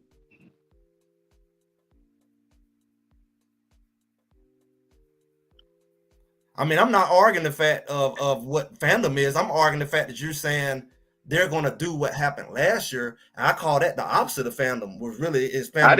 I didn't say nothing about. I didn't know. You asked me about Nebraska and what did I see in them, right? Right, and you said that what they did to our defense last year. No, I didn't. I said that Nebraska has the number 9 defense coming back from last year. They lost nothing. And I said quarterbacks gave y'all hell all last year. When y'all bring up so that's what you getting at, me saying something about the quarterback. Okay, but listen, y'all starting the freshman at left tackle. That's fine. I mean, I guess my thing is, you got to look at it now. You talk about fandom. I'm calling the antithesis to fandom because it's like everybody can pick Colorado apart, but you don't put that same effort into picking apart. I didn't pick them apart though. I just told. They got new players. They got new coaches. The coaches don't have experience. But you got all the talking points for Colorado, which is fine. Right. But I don't hear the same energy put towards all the talking points because, for example, you say Matt Rule, his second year, he's a lot better. But I haven't heard you use the same, even though maybe you'll say Coach Prime hasn't done as long, but his second year is proven to be better too. So it's like you put way more weight on the second year of Matt Rule. He can get better because what he's done. Okay. So you want to put weight at the Jackson State level? No, I don't want to put no weight. I'm just saying if we're going to use the same standard. Then we use the same standard. Prime second year would be the Jackson State level, right? Second full year, yeah. Right. So do you consider the ball he played at Jackson State on this type level? I'm not talking about the ball. I'm just talking about the progression of a man. Right. I only can go off what he did, right? What's on paper, right? And his second year says Jackson State, right? Right. But I said this to BWatts in the chat. I feel like at the HBCU level, Prime acquired a lot of talent. I don't think it was more or less coaching because soon as he left, who started acquiring the most talent? FAMU, and they start running in the division. So I don't really think it's more about the coaching at that level. You see what I'm saying? You preaching to the choir because you say you follow some of my stuff. I don't talk about all of this, and I also feel like if Colorado has success this year, that's what they're going to say about him this year. They're going to say he acquired talent, he didn't develop it. Because you're saying that all programs. But that's it. That's what he said. That's what he said he wanted to do, though. That's the role he took. Right, but I'm just saying that the goalposts will move because the biggest issue you're saying is they haven't developed anything. They just going off of, I didn't say nothing about programs. I didn't say nothing about what he developed and didn't develop though. Right. I'm saying that's what people are going to say. That's what I'm saying. I'm saying that people are going to hold that against him when he succeeds at this level. or all he's ever done was acquire more talent. He hasn't coached worth of crap. So I'm just talking about how people move the goalposts, because you're saying people expect a coach to go year by year and develop. That's the ordinary way. But Coach Prime history has shown he makes exponential growth by acquiring talent. So the thing people going to hold. Okay, so let's say you under the belief that matters, right? What matters? When the jump he took from when he was at Jackson State from the previous season to the following season, right? I mean, from the standard that we're using, as far as growth from season to season, yeah. Right. So how would last year not matter? What do you mean? How would when I talk, y'all always say, well, last year don't matter because the players is different. No, what I'm saying is you're saying they struggle with freshman quarterback. It has nothing to do with this year's team. That's what I said. I ain't talking about Coach Prime. I'm talking about the players who struggled last year are gone. The coordinator who struggled is gone. So it's not fair for you to hold that against the new players and the new coordinator to say they're gonna do the same thing. So how do y'all how do y'all know this coordinator not gonna struggle? How you know?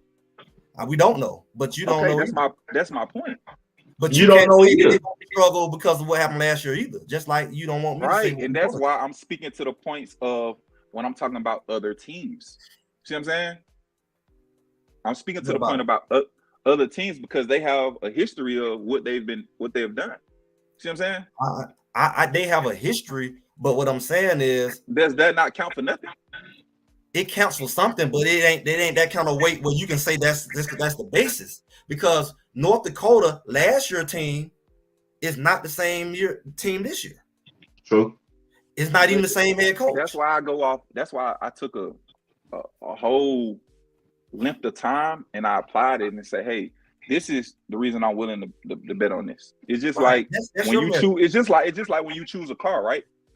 You're gonna look at the history of the brand, right? And anybody's going to look at the history or the results or the reviews of the brand, right? Or whatever it may be, right? You're going to go with the people that, you know what I'm saying, that has legacy, right? Right or wrong? Yeah, but you're talking about machines. We're talking about human beings. Right, but that's everything in life, though. Machines can be duplicated. Humans are not. So that last year player who goes to another program, you can't say you're going to create a clone and put the exact same player back if he's gone. It's a new guy got to be in that spot. Like we have a new defensive line. You can't say that Shadoze will do the same thing. And you're willing to bet that the new defensive line is going to be better than last year's one, absolutely. Right? Absolutely. But you don't know that. But nobody knows that. Nobody knows that. That's the beauty of life. You're making your predictions. I'm making mine. Right, but it's okay. That's so it shouldn't be a problem, right? About it's not a problem. It's not a problem. So why would you say, well, why are you saying you looking at you're trying to break down? I'm just telling you what the facts is, right? It's a problem when you say Shadoze is gonna have the same struggles because they had struggled with the quarterbacks last year. It's a problem if you say we just brought in Okanola, he's not gonna get pressure on the quarterback because I never said he wasn't. First of all, I never said they're not gonna have success. See what I'm saying? That's where people get it wrong at. That's why I say I think people get caught up when you're talking. I'm talking the game of football. When you cut the film on and you look at the tape, see, this is y'all got to understand about Prime. This is where I think a lot of people, not even saying you, I think a lot of people look at the man in which Coach Prime is, as far as him having a gold jacket, him being in the NFL, him playing baseball, him being able to rap, him being able to bring all his kids into a program and have Bucky, Shiloh, Shador. Time out. Hold on, let him finish because you saying that other people say that. No, not on my show. I ain't gonna go through that about the coaching and the son and what they doing. They doing that because that's what they want to do. We won't stick with the football game. No, I'm not. No, you gotta let me finish. No, this my show now. Time out. I'm giving y'all just respect my show. That's all I have. Respect my show. You're doing all right. But I got a question. Now I want y'all to stay right here with me. Let's look at the matchup for Nebraska and Colorado on the offensive line for Nebraska and the defensive line for Colorado. How do you see that matchup turning out? Now I start with you, Greg, then we'll go to Law Dog. We're gonna talk about that. I don't want to talk about no Coach Prime. I don't want to talk about Bucket on my show. I want to talk about what I want to talk about. If you don't want to be a part, y'all can go away. But me and Greg gonna stay. You welcome, Law Dog. We don't mind you, but we ain't finna talk about no coaching staff, Bucket and the kids and what they doing at their program. Just ain't gonna do it right here. Okay, so repeat that question again. I was looking at the Okay, comments. all right, Nebraska. Let's talk about Nebraska. Nebraska offensive line against Colorado. You familiar with Colorado defensive line? The players they done brought in Law? Yep. All right, let's talk about that matchup right there. How do you think that matchup gonna turn out, Mr. Greg? I mean, I think What are that's the key points on the matchup? Put it like that. Give me 2 players on Colorado side. You think? I think that Colorado. I mean, I think that Nebraska is strong on the run. That's when you talk about historically, their program has been strong with the run, right? I think that was their goal last year against. We talk about last year against our line, who really wasn't that style. So I think that's what their game plan is going to be. I just think that our defensive line and our linebackers are a lot better with the run this year. Okay. So that's why I say it don't translate. Like our weakness was, our linebackers sucked last year. Our defensive line, it was weak. But when you look at that program, that what Nebraska brought in last year, I feel like that was their year to get them. Right. What I feel like. Okay, Law. Appreciate it, Greg. Law, check this out. With the linebackers that Coach Prime has recently brought in, like Nakaya Hill Green and Johnny Chainsaw Chaney, is that an upgrade at the linebacker position for Colorado this year than last year? On paper, it is. Okay, so what have you seen on films, or have you seen anything on film? I mean, I've seen. Since you played, what did you look? Let me finish with my question. Since you played high school football, you played college football too? Yeah. Okay. Against the run, what is the linebacker responsibility against the run? First of all. I mean, he supposed to read his keys, Okay, read. Okay, read this first thing. You're right. I go with you on that. All right, he's supposed to read his keys. Last year when you looked at Colorado linebacker, did they read well? No. Against the run? Not at all. Okay, and now if you look at the linebackers that they brought in now, I'm not saying they're gonna start. I'm not saying what kind of role they're gonna play. But if you look at the film and you don't look at their history, I don't know if you have or not. Compare this linebacker group, like those 2 linebackers that I just named, until against the last year linebacker. Did Coach Prime and his recruiting staff make an improvement? Yeah. I mean, of course. Like, y'all told me that last year, though. Y'all told me it was going to be improvement. I didn't ask you a simple question, bro. I'm saying you don't want me to respond at all? I do want you to respond, but stay with the question. I ain't finna flabbergate about last year. I just asked you a simple question about the linebacker group since you played football. I ain't here to argue. I ain't here to debate or nothing like that. I'm just going to talk to you and the chat about football. I'm thinking we talking ball. So, yeah. To answer your questions, yes. Okay, that's all I want to know. Okay, Greg, you got a question you want to ask Lado? I guess the main thing he was talking about the linebackers as far as being on paper, and I mean, what's your feel on the linebackers they bought in this year? I mean, three. Obviously, I feel like they got better. I was a big fan of the Webster kid. You know what I'm saying? I kind of seen a break because I like highlight tapes is cool, but I prefer to see more of in-game situations where you can kind of see what's going on game, because everybody gonna have good plays. You know what I'm saying? If you on the field, that's just how it go. But at the end of the day, it's more of a who you playing, where you playing, game type situations. You know what I'm saying? Because big time players make big time plays. See what I'm saying? So I'm not gonna give credence to a running back if he went 100 yards against a lower tier team or whatever the case may be. See what I'm saying? So that's what's gonna typically go on your highlight tape. You know what I'm saying? But at the end of the day, like I said, they got better on paper, but like I said, you got to see it develop. Colorado fans are just so sure of it, and I'm just like, how? I mean, you said something about last year because I don't remember being one to say. Clearly, they got better at linebacker last year, far as what we Yeah. had before. But Yeah. I never ran it and raid on the linebackers. I mean, I actually played linebacker, and I mean, I saw from the very beginning that wasn't a strong suit.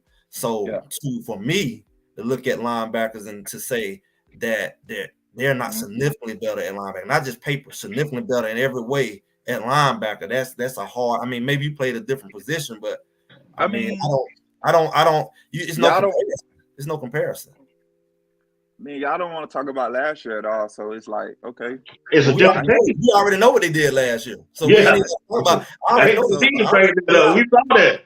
Right. We already know they sucked last year. Right, but that's what y'all comparing it to, right? Right. So that's why I know they got better. They got better, yeah. Right. So okay, you can say they got better based upon what you seen last year, but if I bring evidence to last year, it's like we ain't talking about that. Last year don't matter at all. No, I'm not talking about last year. I'm saying that it's got better. You don't want to give them credit for that. You just say on paper. I said they got better on paper. The game still got to be played on the field. Right. That's everything. What I'm saying is the linebacker play.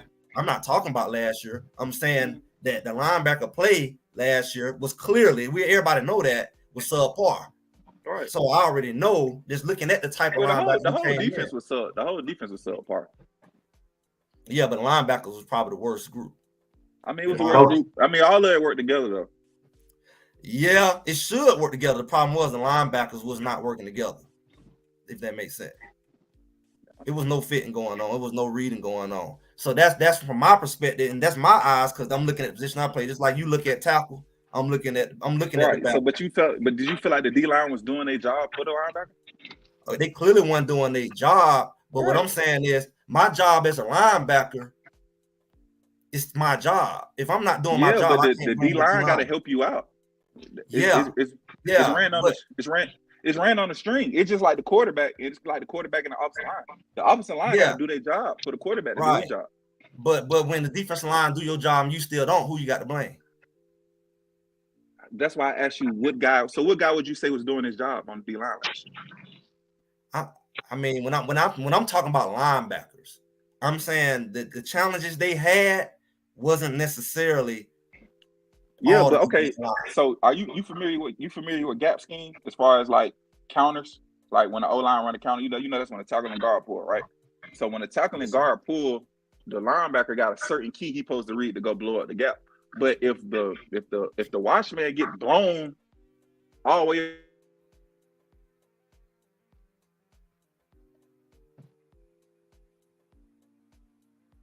I guess okay. Yeah, if the O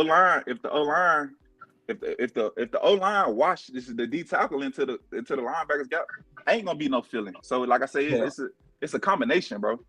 Well, I mean, I'm aware of that. Like I don't say it, I'm very familiar with the position. But what I'm also saying is that's not gonna be the excuse every time a linebacker not doing his job, because that's not what I'm talking about. I'm clearly not blaming them on good teams. They wasn't getting put in their lap.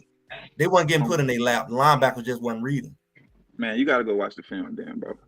Because it ain't like y'all had great linebackers. Like even when Juju came in, he was doing it without it. Exactly. He was running there to go fill in them gaps. That's what that's what an outstanding linebacker does, though. Y'all don't have. That's what my point. We didn't have good linebackers. Okay, we all understand that though. Right. That's all I said. But I'm saying it's a combination. I'm just not gonna just put it solely on the linebackers. I'm not putting it solely on the linebackers, just like I'm not solely putting it on the line. But what I'm saying is, just like you just said, if we had more quality linebackers, that would have solved the issue. Okay. All right. Hey. We got this year. We got appreciate y'all for that. Hey, linebackers. We don't just have one Juju. We got three. Appreciate y'all on that topic right there. Let's go to the offensive line and let's look at Jordan C, the freshman. Yeah. All right. Let's look at Jordan C. You think it's a good idea for Jordan C to be coming in as a starter, or you think they should wait a couple of games, or you think they should redshirt? I give you the first go long. Well, I think they should start him. I mean, that's your big fish you brought in. I mean, it wouldn't make no sense not to start him. I mean, you said you play offensive line. You say you play offensive line, right? Yeah. Okay. When you look at Jordan Seaton, I don't know if you don't look at it. I'm just asking. If you when you ever look at Jordan Seaton, what is some of his strength and what is some of his weakness that you have seen? I think he's a great mirror. I think he's not gonna have no problem standing in front of the defender, moving his feet, being able to play with guys that got a more of a finesse game. But I think guys that got multiple moves similar to like a UCLA type D line, where it's guys coming out there, they got speed to power, they got bull rushing ability, they got long arm ability, they got double hand swipes. Anybody that's got a variety of moves, he's gonna have some issues because he don't fight at a point of attack like I would want just yet. But he rookie. I mean, he a freshman, so he gonna have his struggles. At the end of the day, that's just what it is. Okay, Greg. With the offensive line coach they brought in, man, what his name? I forgot his name. You know who he is. I forgot his name. Loho. Yeah, Loho. You think Loho gonna be a good teacher for the freshmen this year? I mean, I think that's the big difference. I mean, they got. I think he's a better quality coach, and he's definitely a lot more relatable. So I think that's going to go a ways to help him develop the line.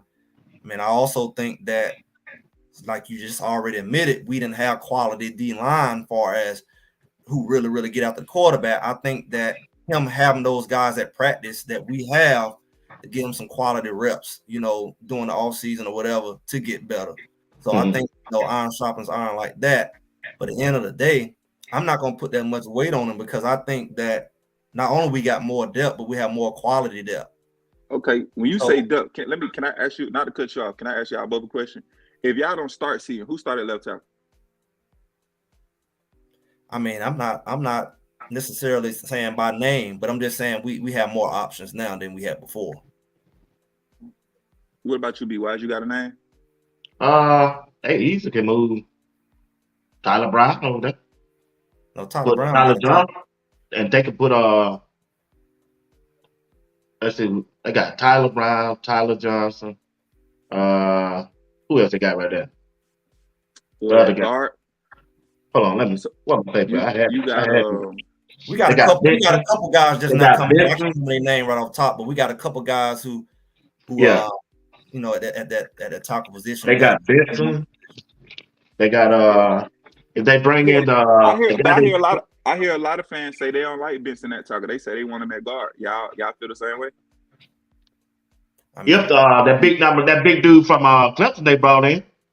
Oh, Flapjack, if he developing and he looked good, and I think was he injured when he came in? I think I heard. I think somebody said he was coming out for ACL. Now if he have, I like him right there. Then move Benson down to go. I like Kadeem Hardy. I don't know why nobody don't really. Hardy did good in the spring. He did good. I like the one he played last season against Oregon State. I feel like if y'all go watch that game, watch him at tackle. I've seen him in the spring. Him and Tyler Brown. I've seen both of them. And he was doing good in the spring. Yeah, he looked good. He looked real good. I mean, I'm just thinking. I don't know where you're standing on depth chart either. Yeah, that's why I like. So you don't feel like they have any depth?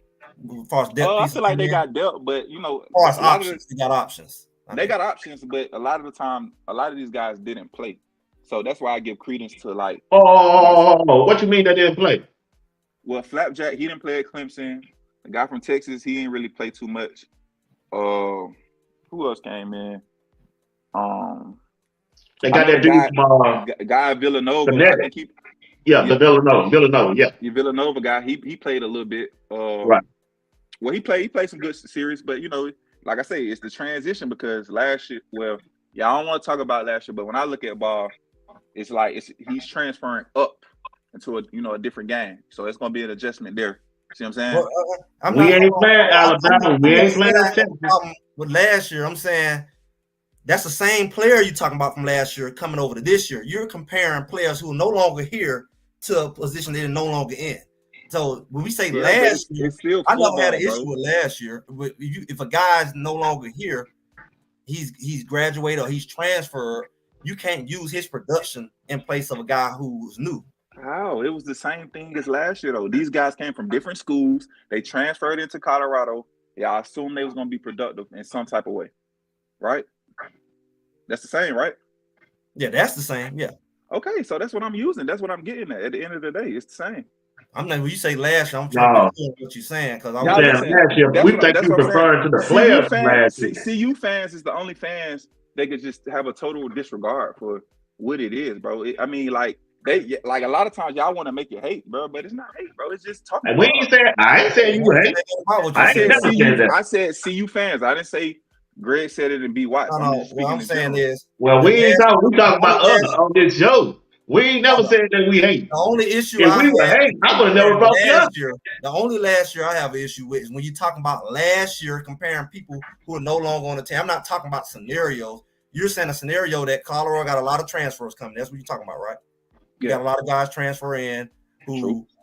Okay, so that's what you compare. But I mean, that's most teams this year in the portal. Most teams this year transferring 20, 30 guys. So I mean, I or more.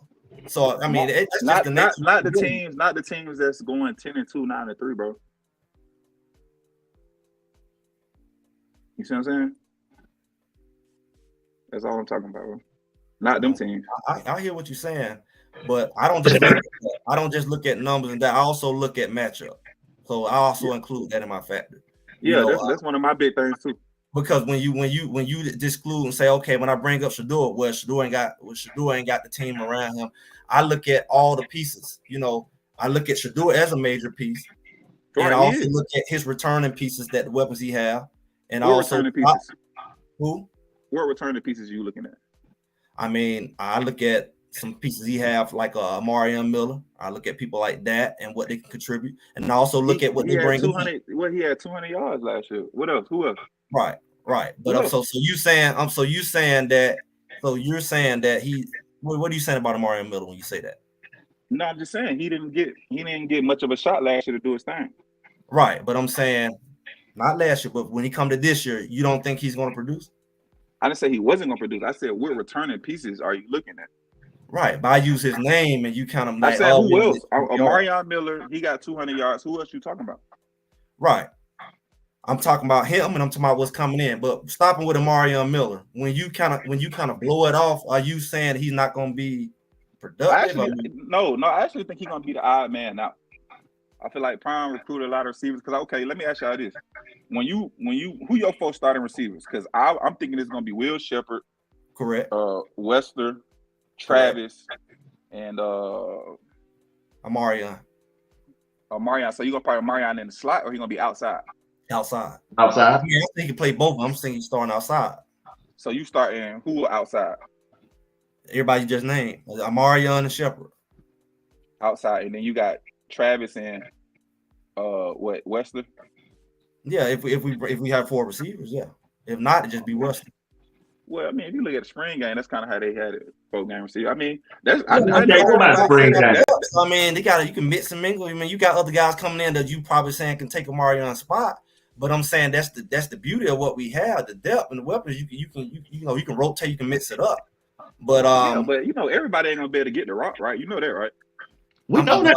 But what I'm talking about, I'm talking about the tools that we was originally talking about. What Shedeur have? Why I say he has enough weapons where we can debate on who started or not. That's the quality of depth they have at their receiver. Yeah, but at some point, somebody gonna be the starter. I mean, at the end of the day, like, yeah, you can have quality depth. That's good. But I'm just saying you can start, but that don't mean you're gonna be the top receiver either.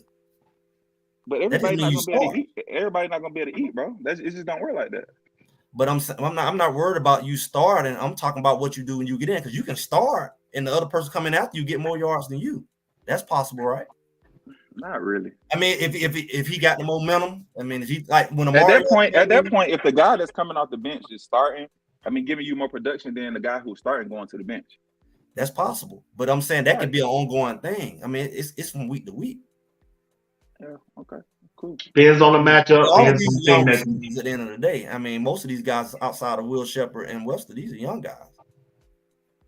So I mean, it's competitive one way or another. So do you feel like what I'm saying is you got enough weapons to move around where it's going to be competitive, but you're not really like falling off. It's the I think y'all got one of the best receivers in the room. I think everybody who don't know that. Right. I'm just saying everybody not going to. The rankings don't know that. Everybody not going to be able to eat. Timmons might not be able to eat. Cordell might not be able to eat. Jimmy might not be able to eat. You know what I'm saying? It's just the way the game goes. That's fine. I think they're gonna get theirs, but I'm saying these young guys, you know, outside of Jimmy, these guys gonna be here if they choose to stay. So I'm saying they gonna eat. But what I'm saying is, you said who don't know that they got the best room. A lot of people don't. How many rankings have you seen where CU's even in the top 10? I don't see at least a couple. Running back. I mean, not running back. Receiver. I've seen Shador rank, but his receiving room has not been respected. So yeah, because they don't really got the production to put the respect on it like that though. Right, but what I'm saying is they don't. I don't even. I think the 1,000-yard receiver they got is Western. That's fine, but I'm saying we talking about what type of production they're gonna produce this year. Right, bro. But that's not how people look at it. Like the pundits, the ESPNs, the reporters, the on-threes, like even when you talk, BWatts, when you talk to Philip Dukes, he said some of the same things I was saying, right? So he got to be basing that upon on what he's seen from last year, right? But everybody ain't got the same perspective that y'all. But you just said you don't know that. So we don't know that other people don't know that because they wait and see the numbers, like you just said, right? Okay, but I'm saying you just you just said that when you seen lists from these people, right? Right. So that's what I'm talking about. I'm talking about these people you said you seen a list from. So them the people you said who don't know that the CU got the best. They the ones who don't know CU got one of the best rooms in the country. Well, no, that's what you're saying. I'm saying they're looking at it far as production, whether they was at CU or not. Yeah, but that's one point out who don't, because you when you said who don't, it's almost like it was common knowledge that CU got one of the best rooms in college football, and nobody has said it, but you and me. They do, but it's not based off upon numbers. Right. Clearly. But I'm just saying nobody's respecting CU's room. So it ain't like you know who don't respect it. Nobody's respecting it right now. I guess they waiting to see the numbers. But that's gonna be I seen a few lists that came out that had them up there. I seen it. I don't know, you know. Hey, but I mean that's cool too. I'm thinking that we're a little premature. I think at the end of the day, you know, what you just said is what I'm using. So when you talk about fandom, I guess we both fans because I'm basing off football knowledge, and based on what I'm seeing, I can say CU is going to be one of the top rooms, and then somebody can use your argument to me and say, "What the numbers at? Who got 1,000 yards?" And so I'm a fan. You call me a super fan, call me fandom, but we just use the same logic. I'm using not fandom. I'm using knowing football, regardless of what people think. They know more football than me. I guess they'll find out. But me and you both just use our football intelligence to point out that CU got the best. We ain't got no numbers to prove nothing yet because we use numbers. We screwed. But you and I both know, based off of not our fandom, but we both know that CU is going to have one of the top rooms, even though it ain't happened yet. That's how I make my predictions. Just so me and you ain't never talk. I don't make predictions based off of fandom. I'm not a fan. I'm using my football knowledge just like you, but I'm basing it more so. I think everybody a fan, bro. I mean, how could you not? But when you use it, you use like fandom, like you using it based off because a lot of times, like when I have conversations, people want to say it's hate, bro. It's not hate, bro. I'm just looking at. We ain't said that on here, Rob. I'm not saying that. You got to say that on the other shows you be on, man. We don't say that like that. We did not call you hate. Y'all got to understand, like, if we doing the show, right? Like, I'm talking in general. I'm not necessarily just gonna direct everything solely at you guys because this is our first time having a conversation. You see what I'm saying? So I'm looking at the people in the chat who make certain comments. That's just I mean, that's a hater. That's a hater, a clown, whatever. You know, they not. I be on a lot of shows. Like I was on Rob's show all last year. I go do Rob High show and several other shows. You know what I'm saying? That have panel platforms. See what I'm saying? So at the end of the day, a lot of people may be familiar with me. But you know, either way. But I'm just saying, even in the mainstream media, or when you go into the Twitter realm, which I'm sure y'all familiar with, a lot of the fans, for the majority, consider constructive criticism hate. That's just the fact. And y'all don't see that? Y'all have never seen that before? I mean, just because you said what you say, that don't mean it's right or what you say. That's just your opinion. Everybody should have an opinion. Everybody, but I'm saying at the end of the day, what do they do on ESPN and Fox? they argue opinions, right? And then they use facts to develop, their point, I right? give you that. I So give you that. that's the same thing we doing. Right. I mean, I think it's different types of fans. I mean, you can't lump everybody together. I think some people just kind of they don't have as much football knowledge, or they just kind of like. Well, I don't think it's about football knowledge. I think a lot of my main question I asked to a lot of CU fans when the first time we have a conversation, who was your team before? And a lot of times they never really had a team. So I don't think they understand. But that would be more of a fandom person, because it's not about. See, I base my football knowledge off of me knowing football, not about did I have a specific team for me to qualify. My qualifications, I know football. So when I talk to you about football, I'm talking about Georgia. What I'm talking about, I choose to talk about Colorado because I made it clear why. But I can talk about anybody's team. So you're talking more fandom than me if you say you have to have a team to qualify to talk about football. I'm not asking you to qualify it. What I'm asking is, it gives me a basis of who I'm talking to, because BWatts say, hey, I like Alabama, I like Nick Saban.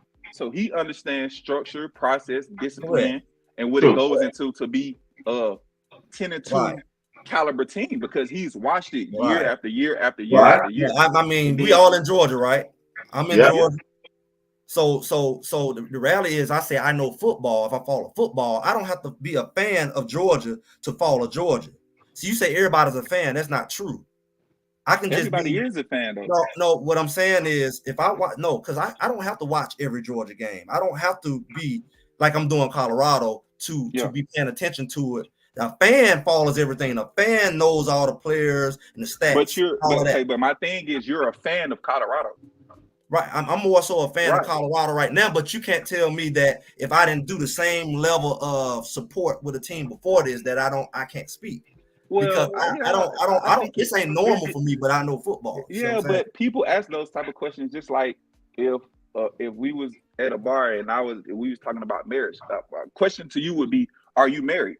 And if you would say, no, I haven't been married before, you wouldn't understand what I'm talking about as far as a marriage, right or wrong. No, that comparison would be. No, answer the question though. No, the answer would be that's not equivalent. Equivalent would be, have I ever watched football before, and now I'm talking about football. No, listen to what I'm saying. I heard exactly what you. That's not a good comparison. How if we're having a conversation about marriage and I'm having a conversation about fandom, or I'm speaking into credence to fandom, if I'm talking about this particular topic about fandom.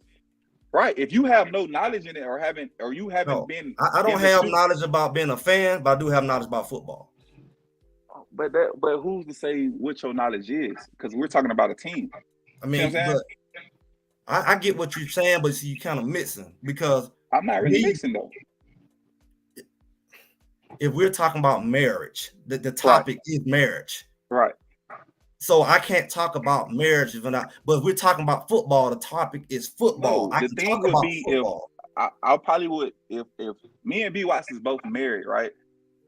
I would know probably a little bit more. Me and him probably have a little bit more to school you on about the marriage game. Right, because the topic is marriage.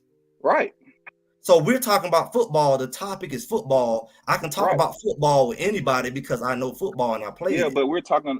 But the game of football is. So when you talk about football, where does football end and stop and start at?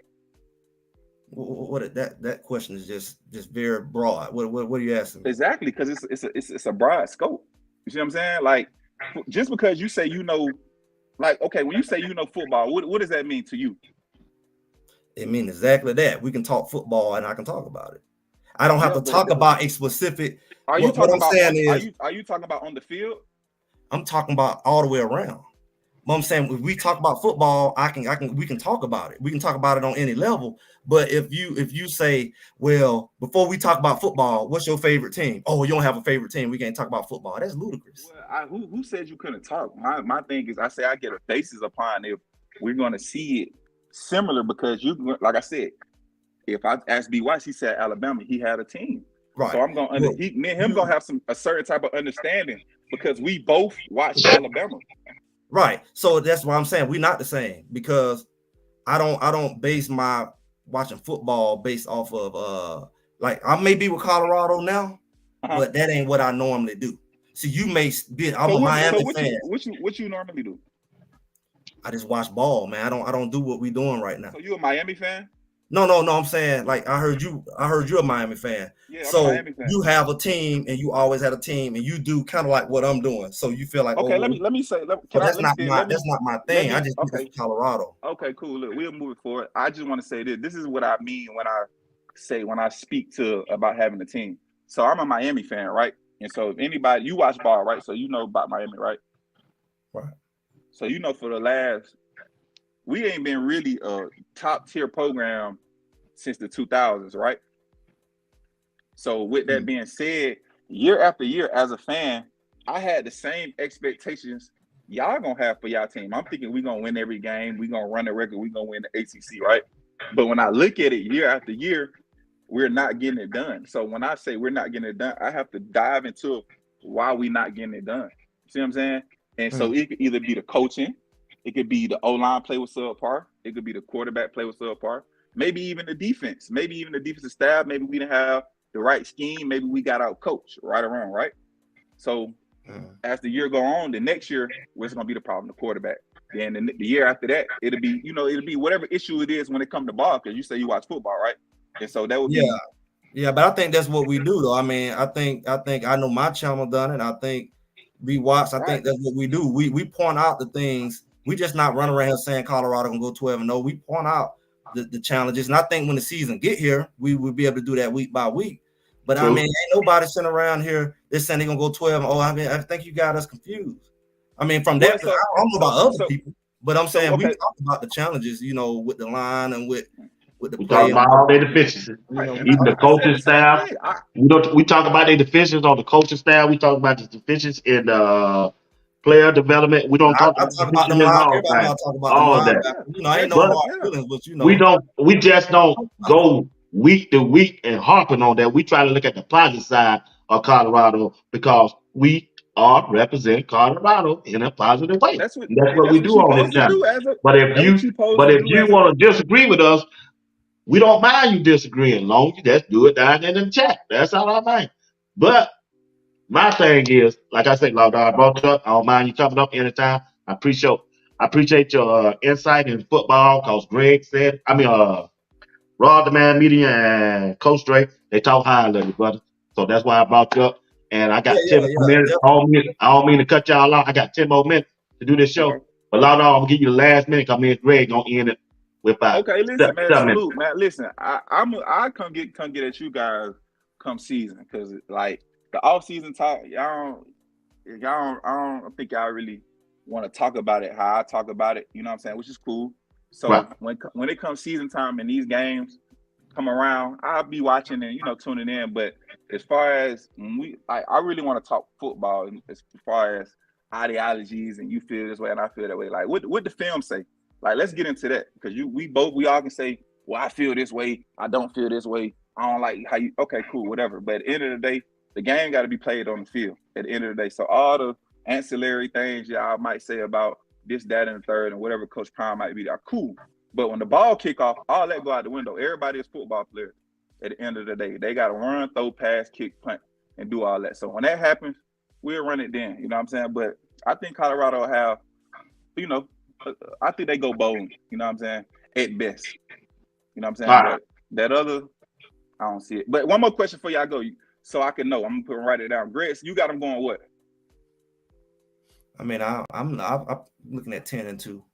You got them 10-2, and BWatts, you got them going what? I'm not giving them a flat score, but I'm saying I'm just thinking. I got their floor 8-4. I got the ceiling 11-1. 11-1, and Big 12 champs, both of y'all. Good possibility. They gonna play in the game. Okay, and what about you, Greg? I'm identical. Okay. All right, man. But like I say, man, I appreciate y'all having me on, man. Good luck to you fellas. Man, like I say, we want to do it again, we'll do it again. But come season, I feel like the conversation to get a little bit more deeper. We'll bring you back. You notice I said that before you came up, right? No, that was cool. But, I just came up here. I've been trying to get at my man BWatts. Like I told him, I respect his mind. You know what I'm saying? That's what I respect yours too. So, I like to push back. Hey, y'all. Your strength is when the game, when the season's hit, and we kind of break it down. That's. But right now, we're talking about discussion. I like to push back on the show. It's different respect. Okay. I just don't want to denigrate no coach or player. That's the only thing I don't want on my show. But I don't denigrate players because that's not I'm really my just saying game. that's what I don't want it to lead to that because I'm gonna tell you what's going on. I got sponsors that watch my Right, show, right? right, And they sponsor. They like things I do, and that's why they spend their money. right. And when the company spend their money with me, I try to protect the Yeah, brand. you got So me protocols and as you should. cause as next month, they've been watching all my shows, and I got a company that like Greg and the way he break Yeah, down stuff, and he's funny. They like that, right? yeah. I'm a And he fan of put y'all. comedian and stuff in it, and he real. Yeah, And it's the right. Hyatt I respect. Hotel. They gonna Yeah, start sponsoring our show. I meant to tell you this, Greg, but I can tell you now. They gonna sponsor our show start next month. So I'll give you the details. And like I say, I'm gonna split the half of the proceed with you because you part of the show and all mine. all right. Like I said, I appreciate both of Like I y'all for say, and also having me on. yeah, we're gonna bring you up, bud. We ain't got no All problem right. with that. All I right. ain't Yeah. got no, Check your email too. I sent you an email. I got you beat up. All right, bet. All right, stay good out there, bro. Yes, sir. All right, blessing to you. All right, Greg, let's end the show out, man. We got 8 minutes. Like I said, Greg, I want to appreciate you, man. I appreciate your insight, appreciate your friendship that you have brought to this platform of mine. Like I said, you do your own thing, but you make time out to come and be with me on Thursday. I knew when I was starting this, I knew what I wanted. I knew what I wanted, and I knew who I wanted. So when I saw you on your platform, at first I saw Raw Demand Media. I like them, so I got what I want out of him and Coach Drake. So they good at what they do. And I saw you. I said, man, and I found out when I saw your ticker coming down on your screen. I said, man, that's a 404. Hey, he from Georgia. So I was telling my girlfriend, I said, oh, I need to get contacting him. So I contacted you about coming on. And I said, man, I got to build this thing. I got to build this thing up. Even though I got a small platform, I know Greg sounds like he know Colorado football, and me and him on the same page. And I kept telling my sponsors, I said, hey, you need to check us out on Thursday night. Man, they checked us out for 4 weeks in a row. And I had forgot all about it. They hit me up Tuesday. And matter of fact, she told me tonight. Her name Rose. Hey Rose, how you doing? And she said she would definitely talk to the people in charge of sponsor because she's one of the directors of the Hyatt in Atlanta, and she is over the Hyatt in Texas. So she said she will. They agreed to sponsor our show starting off a month in June, and if we continue to do good and we get the viewership, they're gonna start it back up when the season starts until the season ends. So that's the agreement I have. I got to send it. I got a fax of the paperwork. I said I'm gonna do it after the holidays to get it started, so we have time to sponsor the show. Matter of fact, she also got a business, a personal business that she wanna do some things with us too. So I just want to share that with you, man. I appreciate you, man, taking out the time. You ain't missed a show yet, and I appreciate you, man. It's gonna be rewarding to us, and also I'm trying to get the broadcast on Spectrum or Comcast. I done reached out to them. And there's some things they had in the guideline that I need to straighten up now. I understand like the sound and whenever the internet go out that in light. So I got to probably upgrade my internet to get it more better. And I'm working on that. Just want to share that with you, bro. I appreciate you, man. You one of a kind. You stand on business, bro. You stand on business. That's why I like about you, man. Yeah, that's not, when you got to be, when you talking about different stuff, you got to, I guess it's an art to debate. And I know when the season get here, it ain't nothing to debate when the season get here. It is. No, it ain't. It's hard. I find hard thing to talk about doing it. Ain't nothing going on. Yeah, I mean, when the season comes, we're gonna see it all. That's a given, what the team gonna look like, how they play. It's gonna be on them at that point.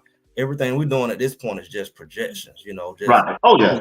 That and the basis of our projection, I think we clearly articulated, and it ain't nothing to do. It ain't nothing but to articulate it. You can't twist me up on my point. But I just think at the end of the day, people got to be very clear. You got to be very clear. Colorado it's a different team, and what they did last year is not the basis for this year. It's not like we brought the same team back. We didn't bring the same players back. We didn't bring the same coaches back. So on one end, that's a negative thing. Right. On the other end, you're a fool to kind of make that your basis, and it's nowhere on this planet Earth where that's logical. You got to compare apples to apples and oranges to oranges. There's never a point where you can compare apple to orange. And so at the end of the day, that's what I think we're going to see. We're going to see a difference. To what degree, I don't know. But I have my theories. And at the end of the day, I expect Colorado defense to be a lot better. Oh yeah, it got to be. It can't be no worse. I think we kind of broken down. I don't know what people at, but I think we broken down on why and where they need to be better at. I don't think we need to have an offensive line that's perfect. I don't think that. No. I don't think that we need to have all of that. I just think that it needs to be better than last year. And what I mean by better is less pressure up the middle.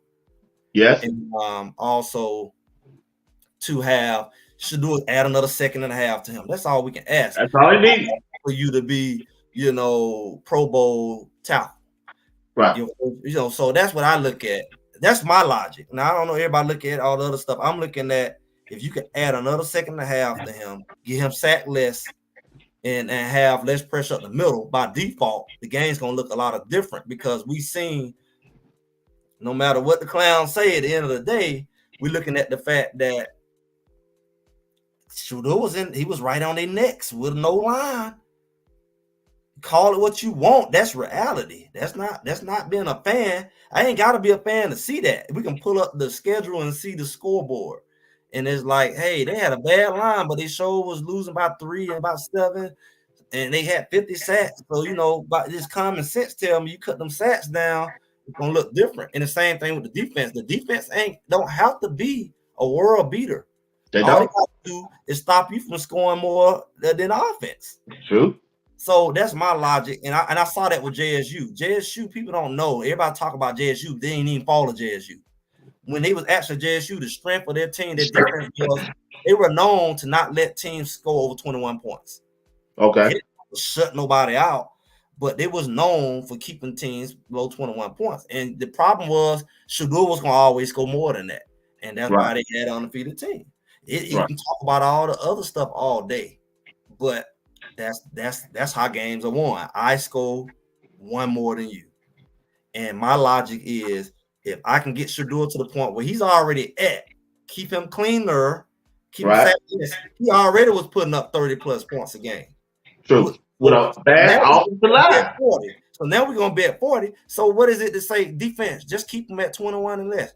What that mean? You win, right? So that's what you talking about records and all of that. You getting too cute. Just look at I'm gonna score more than you. I got you. I like that take. I agree with that take, make it so bad. Like I say, it's okay to disagree. I mean, it's okay to people have their own opinion. Like I said, I appreciate Lauderdale. I appreciate his side of the view. Everybody ain't a CU fan or everybody ain't a Deion Sanders fan or a Coach Prime fan. I get that. I get that all day. But if you know football, you got to look at the job. If you're following and if you on YouTube, if you on different people platform and you don't watch Colorado last year and you're looking at the players that they done brought in this year, you got to say they don't got better. If you don't say they ain't got better, now that's a fact. Yeah, you know what I'm saying? If that hurt to come out your mouth to say that on our show, I ain't gonna give them that credit on that show. You know what I'm saying? Yeah. But hey, it's like if they is or they yeah, ain't. but I get it though. I get what's going on. I get the game. I ain't slow to the game. I might be slow to YouTube, but I ain't slow to the game. I know what's really going on. But still, like I say, Greg, man, we're at 2 hours now. I got to get out, man. I got to get ready to go to work in the morning.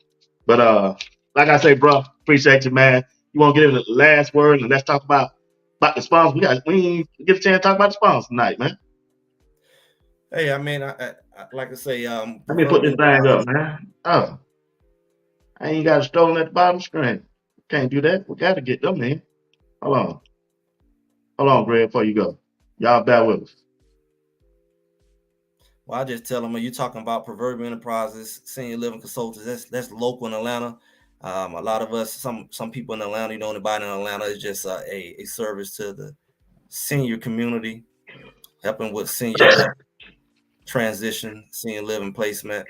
It's a service in the community in the Metro Atlanta area. So if you know anyone in the Metro Atlanta area, parents who are looking to move into a assisted living or independent living care community, the senior living service is available. And so the phone number, as you see on the flyer when you put it up, and also proverbialenterprises.com. But my internet ain't working right. I got to upgrade. They told me I need to upgrade my internet. I'm with Spectrum, man. Spectrum. Yeah, they told me I need to get some pod. What is? I gotta look that up. I gotta figure out what they talking about them pod. What's that?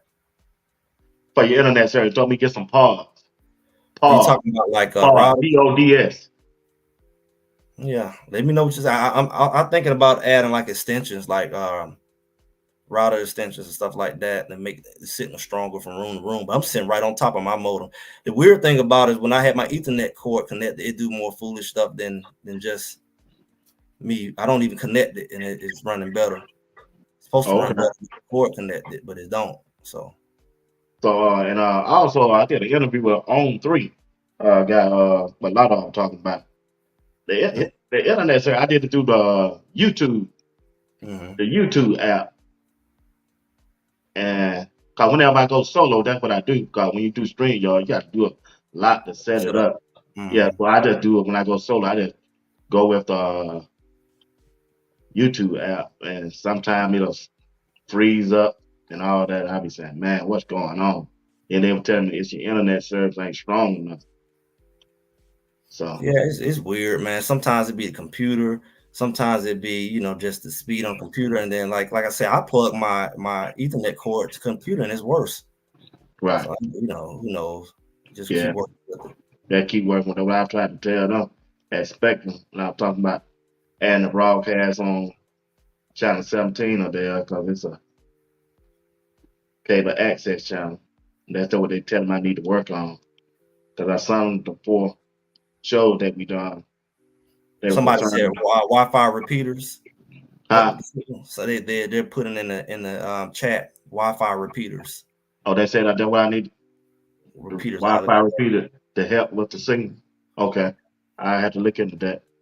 But yeah, that's what they're saying I need to clear up. So, like I said, I'm trying to get the broadcast aired in Florida, Georgia, Texas, and Colorado. So I got stuff I got to clean up on my end. Some stuff I got to do to see. Yeah, it's gonna be interesting. The season is coming, so it's gonna be real interesting. Yeah, that's what they were saying. Let's wait till the season start, and we can do it for what I told them. They gave me they asked me how long the season gonna start. I said about 3 to 4 months. Depends on if they make the playoffs or not. And I said we'll have to go look at that. But anyway, I'm tired of fooling. It won't act right. I ain't doing nothing. Won't do right. Yeah. That's what I gotta get done. Excuse me. But man, you want to say some last word before we go? I appreciate y'all hanging on. We had a special guest, and we had a little extended time. I think a lot of that's what it looked like during the season, man. After them games, it'd be a lot of that. I know, especially with other platforms, a lot of it's very entertaining right now. Like you said, we're in the in between time. Everything people say, hey, well, that's theory. Well, everybody theory, you theory. So right now we're in theory mode, and the rubber gonna meet the road in a few months. Yeah, it's kind of fun. It's not fun, but everybody show up in Colorado losing, but the energy don't be the same when we win. It kind of get kind of boring. So it's like it's a kiss. So Greg, you were doing your YouTube content creator last year? Yeah, man, I started that. I really started right before the season, as far as the Greg said it, and that first roll, man, everything was rolling. Everybody was excited, and it was like boom, boom, boom, boom, boom, and then all the people, like you start seeing people on Facebook, like I didn't even know you was with Colorado. Like everybody all of a sudden was in Colorado. Like it was weird. Like, everybody posting it. It became like a thing. And then as soon as they lost, it all went away. So you know they wasn't really with Colorado. And then all of a sudden the people like we got here show up and talk. But when they was winning, they don't show up. They don't have the same energy. So it's like their energy is only based off of Colorado losing. Right. Yeah. Well, I see that now. So you want to win, but like the clowns that be in here talking, they don't show up when they don't show up then. But they gonna show up when they lose. Yeah, they always do that. But like I say, like I just started. Like I said, I just started in I think I started January the 7th. January the 7th, I started, and I'm here. I can't wait. Like I say, I know it got a long time to wait for the season start when I started, but like I said, I'm gonna try to weather the storm until the season starts. Look like I done did it, and I'm almost at 1,000 subscribers. Hey, if you haven't subscribed, y'all go ahead and subscribe to my channel if you don't mind.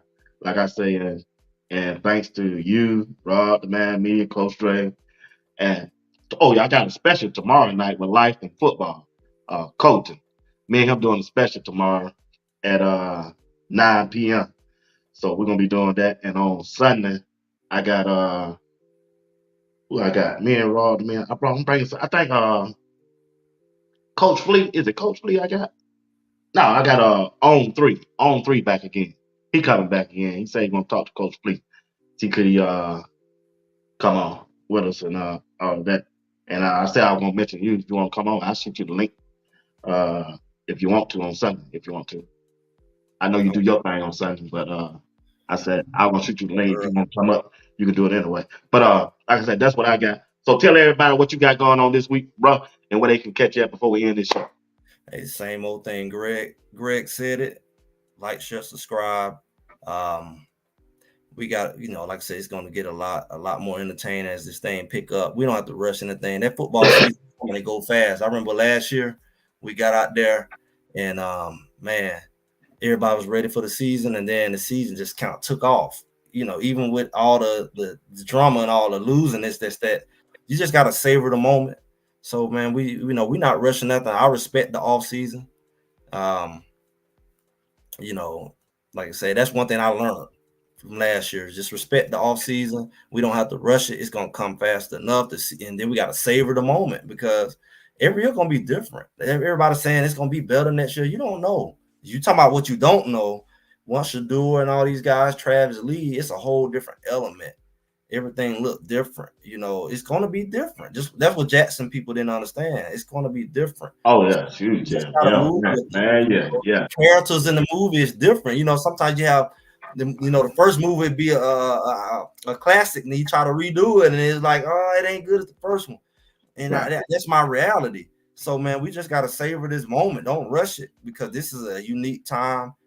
And I believe not only they can win, but they got to win because this is one of the best teams that they put together, regardless of what a hater say. Oh, they ain't put together. This is one of the best collaborations of talent. As far as them gelling, that's one thing. But the amount of talent together on this one team, like he said, other people don't even know about it. They looking for numbers, but we know.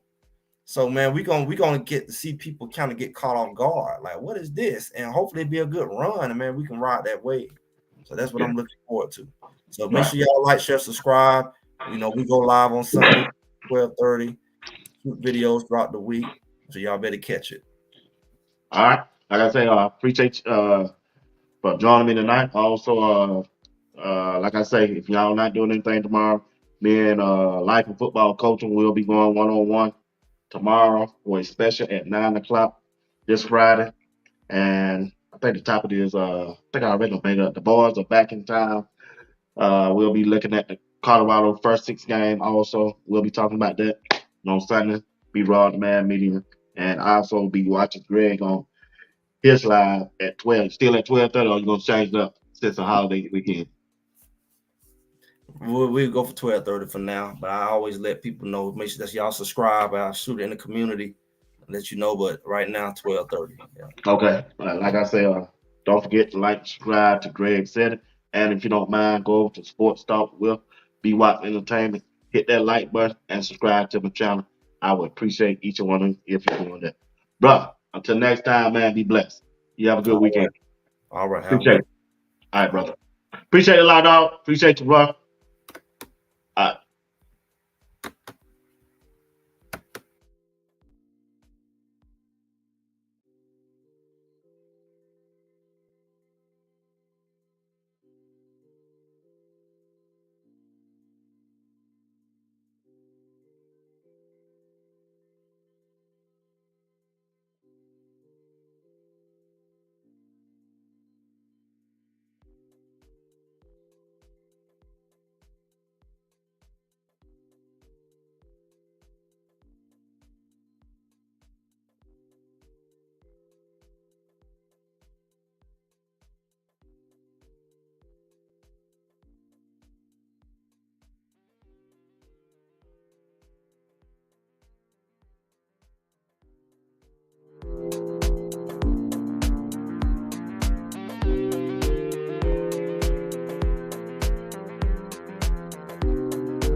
I'm Bernard Watts of Sports Talk with BWatts Entertainment.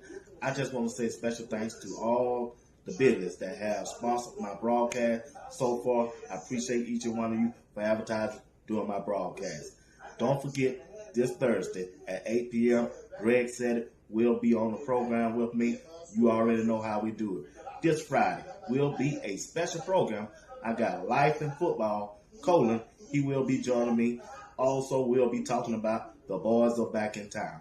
And on Sunday, I have a special guest with Rob the Man Media and Coach Drake. On 3, Philip Dukes of On 3 will be our special guest. That's Rob the Man Media, one of the best YouTube creators out there, along with the legendary Coach Drake. We're going to be bringing you this Sunday broadcast at 8 p.m. Come on out and hang out with us. I'm telling you, you won't be disappointed.